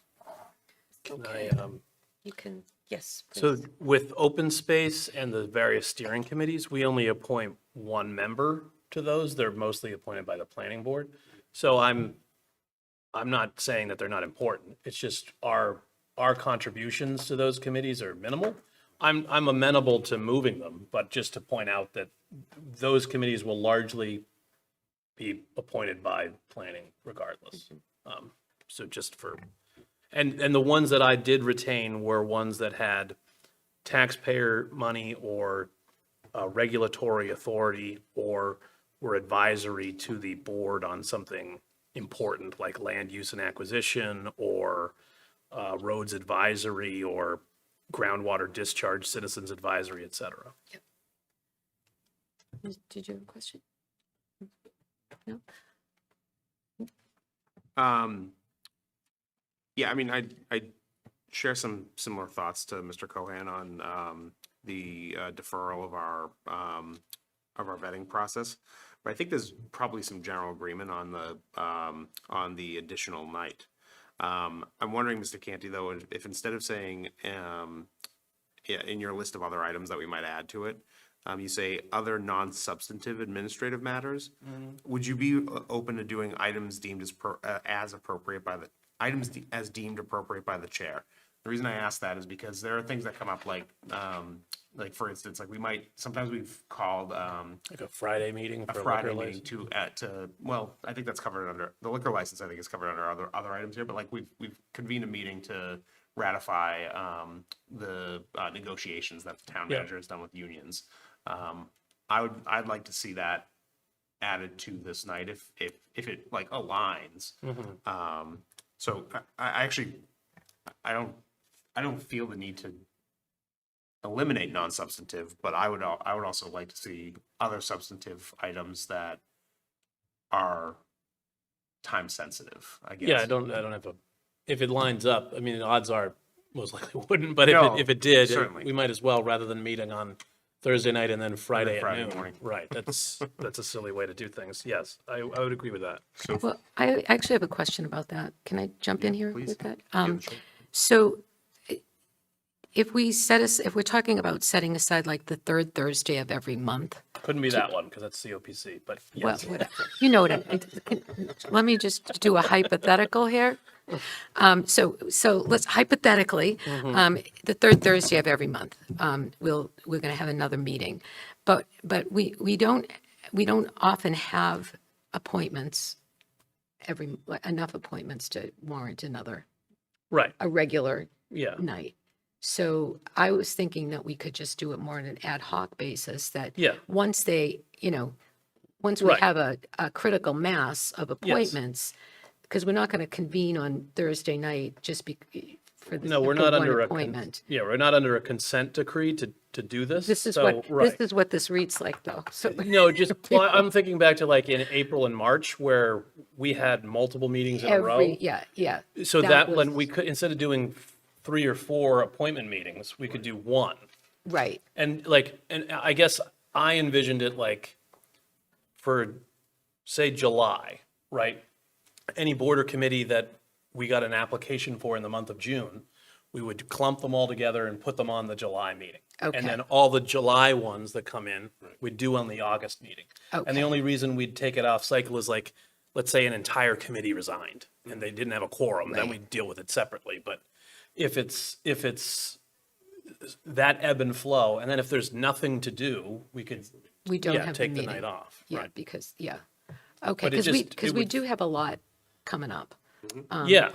And, to dedicate one whole night to just doing a couple of appointments didn't make sense to me. So I just wanted to clarify that that's not what we were talking Yeah, about. if there's, if, in the event that there were only one appointment to one board or committee, and it was more efficient to do it on a Tuesday, we could do that. This is just like, rather than repeat what we just went through. Yeah, no, that makes sense to yeah. me. Okay. I just wanted to clarify that. All right. Other questions, Mr. Quintal? Yeah, as adding nights, what cost is it to the taxpayers for staff? Are they on overtime? Are these people supposed to be working 5 nights a week now? Well, We heard the great argument several weeks ago on how not being here on Tuesday night doing the business doesn't affect business. Now tonight I'm hearing that we're adding nights. We're adding this night, we're adding nights for finance, I just came off the campaign trail. I haven't heard one person in any of this 106 square miles say they were worried about committee appointments. So that's, I don't always want to be this guy, but I feel being at the hour, 9:30, and we're talking about how many more nights we can add. I think if we did a little less talking and a little more stalking, as my father would say, and get a priority, we have 88 goals. Have we talked about one since the election? No. When are we going to do that? When are we going to direct our staff to carry out what we're looking for to get done? And that's really all it is with me. And moving forward, I'm going to, every steering committee meeting once a month. So I'll be going to North Plymouth once a month. I'll be going to Cedarville once a month. I'll be going to West Plymouth once a month on my own time. To find out what the residents really feel, if there's a disconnect. I don't believe there is, but that's what I'm gonna do. Good. And, Can see I, where it goes, but it seems like we're going in circles, and this is no reflection on you, Madam Chair. But I would like this board to get some priorities, get some answers. If we're on overtime, are we really doing a disservice to the taxpayer? And just to back up on the courtroom, 20 years ago, the board had a policy and a vote that we didn't waive fees for any nonprofits. Now, I don't know, that's probably as old as the one that we just fixed up a couple of years ago, whatever. And I'm good with that, but Bill brought up a good point, there's carpet there. So by not charging any group, not to use that room, because it's 19 versus 20, they're still walking on that carpet. It's wear and tear. It's like if I have a truck going out with 10 cases of lettuce or 5, it's still gonna cost me the same amount of money to run that truck. And that's what's happening. Look at Memorial Hall. right? We let it go until we can't fix it. So just like these fees, nobody likes them. And the reason they get high, and they are 50%, David, you're probably right. It's because you don't do it on a yearly basis. Cost of living, every year, every department. There's a policy right there. And that's, you don't have this 50% increase. We're going to be going into a bad budget season. We already know we're in it. So, I mean, I sit here and I get frustrated because we keep adding nights, and I feel like we don't really doing what we should be doing. I don't know. I mean, I appreciate you putting all that into that, but I don't know. So I'm going to just jump in here and just address a couple of things that you said, because you make a lot of really valid points. We've made a commitment to being more action oriented, and we need to do that. But we have been having discussions with staff about when we plan our next goal setting meeting. So we've got some dates coming up that you'll start to see some of these things that we've been talking about are going to be appearing on our agenda. So I think that we are making progress in that front. What I would suggest we do tonight, if you are amenable to this, Mr. Canty, is that we look at we separate the night that we have our appointments from the process. And maybe tonight, if we could just look at the process, like, do we want to have 3 different approaches to appointing people? And then we can think about the night that we make the appointments separately. Well, first and foremost, I'd like to respond to the comments that were made. Sure. So I think that evaluating the way that we conduct our business and how we prioritize is the town's business. And I think that there's been a lot of discussion about wanting to be able to prioritize some of our high-profile items on the Tuesdays and move some of the administrative items to other nights. That's when we've had workshops, that's when we've done other things, and this is consistent with that process and procedure. We do have a lot of boards and committees, obviously 46 that we're directly responsible for. And while many of them are important, some of them are things that we only really hear from them when we're appointing people to them. And they're doing important work in their own sphere, but they largely stay in their own space and conduct their work. And that because so much is on our plate, that the ability to intelligently remove some of that from our plate in a direct way would be meaningful. And it did come up, at least for me, in multiple settings on the campaign trail. So this is just consistent with what I had said that I would do, and I'm following through on that. In terms of what you had mentioned, Ms. Iaquinto, in terms of the process, I think I'm amenable to I was looking to take separate votes on things. Okay. I wasn't looking for one unified motion for the grant, like the unified field theory of appointments. But instead, rather, I do think that having a general sense of like, do we want an appointment advisory committee? Because we'd need to advertise that before we're able to empower them with anything, that would be meaningful. And that none of this is really like reinventing the wheel. We're still the ultimate appointing authority with admin notes. So I'm interested in seeing what people have the appetite for tonight, and if people want to defer their thinking on it till later, we can do that. But given that it's relatively straightforward, I was cautiously optimistic we could accomplish it this evening. I like the idea of the 3 different categories that you have here. I think that the 23 and now 24 that you've assigned for us direct responsibility for makes sense. I do think that, delegating some responsibility to staff will be a discussion with the staff that we've assigned here. I know that some of them probably would welcome the opportunity to be able to recruit specific skills and experiences onto their committees that, that directly support the work that they do. So I think that that's great. So if we could vet that. And then I do like the idea of an appointment advisory committee. I know that that's not, that is something that other communities have and use it quite effectively. So we would, to your point, people would be making a recommendation to us for a person or a couple of people, and we would still, but we don't have to go through the whole process of vetting, dozens of applications for a single thing. So I like the concept of the three the three different tiers of appointments very much. I think we could probably, go back and forth on which, does this fit in category 2 or this fit in category 3? Right. But I think in general, if you're looking for a vote on the three categories, I'd be prepared to support that. I would also point out that the designee for these could be the appointment advisory committee. They wouldn't, if town staff decided, for example, with the disability commission, say the HHS commissioner decided he or she, currently she, didn't want to do that, she could designate it to the appointments advisory. But then that could be revisited if and when that was viewed as desirable by the current holder of that position. But again, I'm open to the thoughts of my colleagues. Okay. So I wonder if it, Did you have your hand Yeah. up? can I just finish my thought? I'm not interrupting you. I wonder if it makes sense for us to take this away and have a discussion with staff With section 2, for section 2.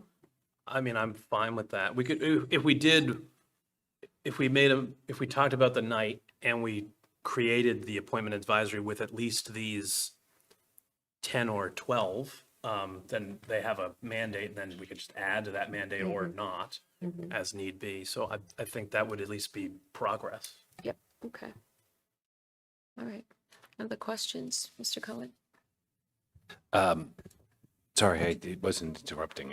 No, that's okay. That's all right. I just felt a We were tap down on my here. shoulder. No, you found tap. It was an awareness tap. I Yes, understand but that. I wouldn't have done aware. that. Dickie was jumping the gun. So I do need more time to look at this. I'm very concerned about, I like certain sections, and there's some things that I could accommodate. This idea of delegating this responsibility of these committees, the Plymouth Center Steering Committee, the North Plymouth Steering Committee, the Manomet Steering Committee, the Disabilities, Climate Net Zero, CAL, Cemetery Committee, and Cedarville Steering Committee. These are committees that I wouldn't defer to staff. I feel like that, I'm very interested in your concept of the appointment committee. That might be something where we have people on it, but we also have maybe a staff or 2 people on it with them, where you have that, you're getting that professional input on that level. But I would ask that maybe we consider doing something like that, Kevin, where we take section 2 and section 3 and merge them and maybe make up an advisory group that it does have some staff on it that can weigh in professionally, but still have the majority of people discussing that and us appointing as elected officials. I just feel very uncomfortable delegating all that responsibility to staff. I want their input, but I do see that I've been elected to look at these resumes and applications and participate in this committee appointment process. I think it's very important, and I think the elected officials should be paying attention to that, and the residents who are voting for us and who want to serve on these committees. I think that's an important interaction we have to have with the residents. So that's the only reservation I have right now, is maybe we have some, little bit more time to see how that section 2 and 3 might be merged. Well, we could approve 3 as a starting concept for appointment advisory and defer a decision on 2, which could be merged in whole or in part with 3 later, but would not require, that way we could get the ball rolling on an appointments advisory committee sooner rather than later. Okay. Mr. Golden? I'd hope to focus on areas where I agreed with the presenter. But if we're going to start backwards and start with the Appointment Advisory Committee, I'm not comfortable abdicating my authority. I was voted in office to make decisions on things like this. I think that appointment power is one of the strongest powers we have as a board. So I wouldn't want to abdicate that to anyone else. And I know that we would, and I don't mean to frame it as it's an abdication, because I know you, Mr. Canty, you've said that we'll maintain our ultimate appointment authority. But I worry that this becomes like so many other things in town where we end up just rubber stamping what the recommendation is of the Appointments Advisory Committee. Mr. Cohen and I were on opposite ends of the charter discussion several years ago. And one of the sticking points for me was the appointment advisory committee that was proposed by the Charter Commission. And I just don't, I think it unnecessarily adds layers to what can sometimes be an already cumbersome process. You talk about like the steering committees, for example. So when Ms. Anderton and whomever eventually replaces her posts, for example, a vacancy on the Cedarville Steering Committee. If there are multiple vacancies and one is the planning board and one is the select board, someone could apply to both of those positions. So they could potentially be going in front of the planning board. They could be coming in front of the select board. If we put this advisory committee in and we move those groups into the advisory committee section, these folks could be going in front of 3 separate committees, 3 separate boards, in order to volunteer their time for the town. I think it's overly complicated. I'd rather retain the authority, even if I don't ask a question of a particular candidate when they come in front of us. I'd rather retain that authority so that I can properly vet people live and in person. And I think I agree with you on the additional night per month. I think, having served as chair, it was challenging to fit all of our business in on top of the many appointments. I think we had an unusual number of vacancies in this past year. And so I do think that it's worthwhile for the board to pick up an additional night that could be cancelable in the event that we don't have enough appointments to make. But if we are doing that, we should also then just retain our appointment authority in its totality through the vetting process. If we're adding a night, we might as well use that night, I guess is where I stand. I guess I hear you to an extent, but I think that in those meetings where we were spending like sometimes 2 hours, I don't know, I think that as the night went on, a lot of them were getting rubber stamped because of the diminishing return that people are willing to put to a committee that they've only ever heard from when they're appointing people to it. And I think so that's why I think this for some of these other committees that are in list 3, at least as of right now, it would potentially get them a higher level of focus on that because that would be their sole responsibility rather than waiting for this agenda item or public comment to happen or the public hearing that we're eager to get to or this, that, or the other thing. So, it remains to be seen because we only have as a basis what we're currently doing, not what this would mean. But I believe there could be a value in it, and that I was also not in favor of that charter overall, but that was an all or nothing, and I did think that there was some potential benefit to this component of it, so that's why it's being reinvigorated. All right. More, another question? Mr. Quintel? Yeah, I agree with Mr. Golden that we are elected to, and it's our job to appoint these people. So Okay. All that's right, just how I feel about that. Mr. Cohen? I do agree that we've been elected, and this is one of our responsibilities I take very seriously. I'm a big fan of committees. If anybody knows, I try to attend as many committee meetings I do. I was just looking through my 1 year on the board, and I keep a record of all the meetings that I'm going to. And I take notes on what I'm hearing, and I'm developing these files on my desk. And I find the committees across the town of Plymouth, I'll just go and I'll sit. I'm glad to hear Mr. Quintel is going to make a commitment to go to these. Maybe we can commute. Because you go and you learn a great deal. You learn a huge amount of information when you go into a neighborhood and you sit down and you just listen to their priorities, their energy, their enthusiasm. It really is an education. And I think it's one of our more important responsibilities. I do like the idea of having another night during the week where we dedicate to this endeavor and freeing up other nights to handle other matters that we have to handle.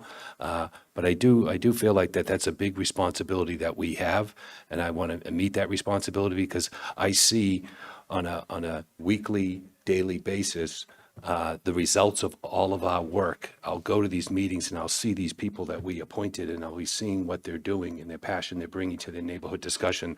So I'm enthusiastic about that responsibility. I don't want to defer that responsibility, but I do want to add another night during the week so we can do this in a manner that doesn't encroach on our other responsibilities. Okay, okay. Can we get a motion? I'll make a motion that we establish an additional meeting as needed, ideally on a Thursday each month, for the purposes of appointments and other other informational presentations, public hearings, non-substantive matters, or time-sensitive items as deemed appropriate by the chair. I'll second that. Okay. Discussion? Okay, Mr. Golden, Yes. Mr. Canty, Yes. Mr. Quintel, No. Mr. Cohan, Yes. and myself, yes, the motion carries. Did you want to make another motion, or are we going to?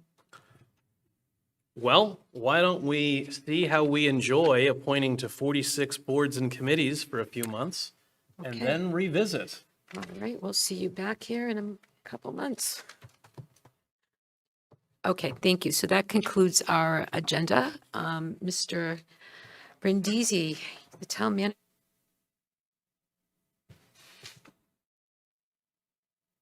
Nope, here we go. All right, so I have a few items to report this evening. So let me start by saying, just to give folks an advance notice, that I hope everybody's aware of the great program, the literacy program that the public library has offered for many years. Each and every year, they have a annual graduation, and so I want folks to be aware that their literacy program graduation will take place on June 22nd at the library from 6 to 8 p.m. So if you haven't had an opportunity to attend, I would encourage you to do that, because it's really a great evening. I want to just recognize Cheryl Jones, who's our CAL director.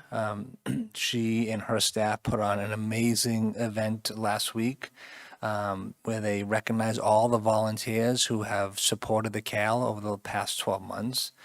I know many of our board members were there presenting awards to many of the volunteers, but the board was given a check that represented $1 million of volunteer time that was donated by our volunteers. So that volunteer time represented 33,000 hours of volunteerism to the CAL. So again, thank you to Cheryl and her team for what they've done, but most importantly, thank you to the volunteers who have dedicated their own personal time to making the CAL what it is each and every day. Moving on to some public works items. So as I reported in the past, Town Wharf Way is nearing completion. So that sidewalk project is 95% complete. And I bring this up because you'll see a lot of activity down on the waterfront right now. We are trying to wrap up those projects as quickly as possible, knowing that the weather is hopefully going to get warmer sooner rather than later, and tourism season will begin. So that project, we're just 95% complete. We got a few punch list items we're going to complete there. And then adjacent to that project, you'll see on the town wharf, the harbor master has been working on phase one of the town wharf improvement. So we have 3 phases for this. Right now, we've got a couple more weeks of those improvements. Hopefully they'll be off the wharf by the end of June, just in time for the 4th of July. And then once these projects are wrapped up, we hopefully will start the project over at Spooner Alley in just a couple weeks. The DPW has already gone to the Historic District Committee. They've received their approval to begin that project. So I know Mr. Cohen and other board members are very interested in that. So we'll keep you posted as to when that project is going to begin. Another program that doesn't get a lot of attention, but is really important, it's our I&I program. That's an infiltration and inflow program. That's administered by the Department of Public Works Sewer Division. So that's a $1.3 million project. And so really, what does that mean? So we camera our sewer mains each and every year, and we look for infiltration of water into the sewer system, because that not only has a negative effect on our pipes, but it also is a burden and stresses out our wastewater treatment plant. So this I&I program is designed to camera the lines and then look for infiltration, and then it lines the sewer main so that we can prevent that infiltration. So we're spending $1.3 million this year on that, and we'll spend an additional $1 million each and every year thereafter until we complete that project. I want to thank, because this is an interesting grant award, so it's really worth talking a little bit about, because you don't see this that often. But Mass DOT had issued a grant for heavy equipment. And so, as you know, we have over 100 miles of gravel roads. So we just submitted a grant application. I say we, Tiffany Park and the DPW, and we received $250,000 grant award to buy a new grader. So as we know, especially after this past winter season, we received a lot of phone calls from those folks that live on gravel roads. So we know a grader costs a little more than $250,000. So we're going to go to town meeting to get that subsidy in order to purchase that grader. So congratulations to the DPW and our grant writer for that. Memorial Hall bid. So right now we're opening 2 bids. We are opening the bid for the east and north side improvements of those walls, the water infiltrating those walls, and do some brick repointing. So we're going to be opening those bids next week. And also today we had a small team that got together to open the RFPs for the study of the future of Memorial Hall. Remember, we talked a lot about this. This consultant firm, once identified, the funding will be funded by the Economic Development Foundation. So we're thinking it's going to be somewhere in the $100,000 range, but we'll hire this consultant, and that consultant will take us through a process and come back to the select board at a future meeting to provide options of what the future Memorial Hall can and can't be, and how we're going to manage that, the business model, things of that nature. So we're hoping to make that award sometime late next week. And then 2 other items, well, actually 3 other items. Because I know Shell upon Estates, we continue to receive a lot of interest around the residents, their desire for the town to accept their roads as public ways. But we are doing what we can to support those residents. Most recently, we entered into an agreement with the developer for Alden's Reach, and we submitted a one-stop grant that would potentially bring at least 50% of the roads in Shallow Pond Estates with a mill and overlay and sidewalk improvements, but bring them to town standards. So I know we still have to have a conversation about having a policy for accepting roads as a public way, but we do know that there's an interest in Shallow Pond. So we're doing what we can, working with our grant writer in order to try to bring some dollars locally to help those residents. And then just so those folks are aware, this coming Saturday, we will have high school graduation. So it'll start at 9:30 a.m. at South High, and then in the afternoon at North High at 1 p.m. This coming Saturday, the North High seniors will also graduate. For those folks that cannot attend in person, this will be broadcasted on Ed TV. And so last, it's never too early to prepare warrant articles. We say this year round. The warrant will open, again, it's not till July 28th, but it's going to close on August 14th. So those boards and committees that are interested in articles for the October town meeting, I would say start preparing your articles now. It's never too early to submit those articles. So pending any questions, that's all I have for this evening. Any questions for the town manager, Mr. Cohen? Thank you. Just on LeBaron Alley by the Center for the Arts, do you know when that work was going to commence? Do we have any? The DPW reported he's predicting within 2 weeks they're going to start that project. And I asked him to let me know before they break ground. I'm going to let the board know. Okay, because I know that the Center for the Arts is having a fundraiser in the back in the sculpture garden in the back of the property that abuts LeBaron Alley on June 20th, I believe, is their fundraising event. It's called The Secret Garden, and they are going to be celebrating the Center for the Arts and its recent renovations, and it's a fundraiser. It's important. So this garden that we speak of abuts the LeBaron Alley. So if there's work going on, I think we want to reach out to the Center for the Arts in DPW to see how that construction will be right up against the garden, that they're having this celebratory fundraiser that is showing off their newly renovated garden out back. Yeah, I will communicate that with the DPW director, and we'll look at the schedule. Maybe we can delay by a couple days so we don't have any disturbance.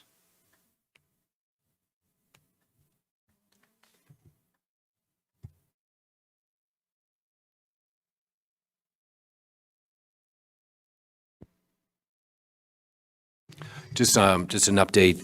Again, I just want to keep my fellow board members posted on the Saturday, June 27th event in Town Square. It's the 250th Plymouth Commencement. It will be outside of the 1749 courthouse. There is a sequence of events where we'll be raising the colors and the flags, and the local VFW is going to be organizing that, along with there'll be different readings of different speeches. The Mayflower Compact, the resolution in the Declaration of Independence will be read by the board. Will be reading the Mayflower Compact. And I just wanted to keep people up to date on the committee's activities around the order and sequence of events. But we're working closely with this new relationship that we have with the Wampanoag Great Herring Pond tribe. That we're in contact with the president, Melissa, about participation. There was one discussion about the possible reading of the land acknowledgement to begin and commence the event. I think we did something similar at the reception. So these are the things that we're working on, and as this sequence of events starts to take place, I'll get the draft version over to you hopefully in a week or so, that you can see how this is going to look, and also what components that you'll be required to read at that commencement. So I'll keep you up to date. I just wanted to give you kind of an update from the last meeting. Mr. Golden? Thank you, Madam Chair. Back in April, when we had the finance director in for a presentation on the 5-year forecast, I think we agreed that she'd come back sometime in mid-June I think the way I phrased it was that she presented to us the best case scenario for her 5-year forecast. I'd like to see what some other scenarios might look like. And so I was hoping that we could get this on. I think mid-June is a reach at this point, because we will have a long appointment process on the 16th. And I don't think the 9th is enough time to give Lynn to fully finish her project. And with us being on the road on the 23rd, I don't think it's feasible then either. So could we put a pin in the 30th and hopefully get Lynn back in to update us on that projection? Yeah, absolutely. And actually, the 30th is, Lynn will be here with the year in review presentation. Perfect. So, and that's a nice segue into something I was just going to mention. Mr. Cohan and I met with staff last week to talk about the monthly financial reports.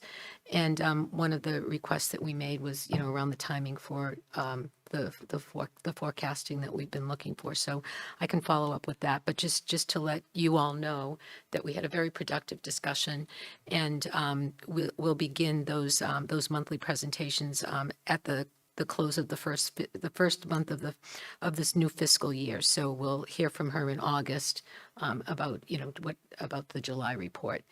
we'll likely get a very detailed report sent to us ahead of time, and then Lynn and Cameron will be here to talk about the headlines, like what's changed, what we should watch out for, red flags, green flags, that sort of thing, which I believe is what we had discussed that we wanted to hear. So more to come on that, but I will work with Lynn and see what we can do about getting that forecast, because I know I'm very interested in that. We all are. So That's great. Thank that's you. great. And then the other thing that I'll just mention is that Mr. Cohan and I also met with staff last week and advanced our project on the developing a code of civil conduct that we discussed doing that a couple of weeks ago.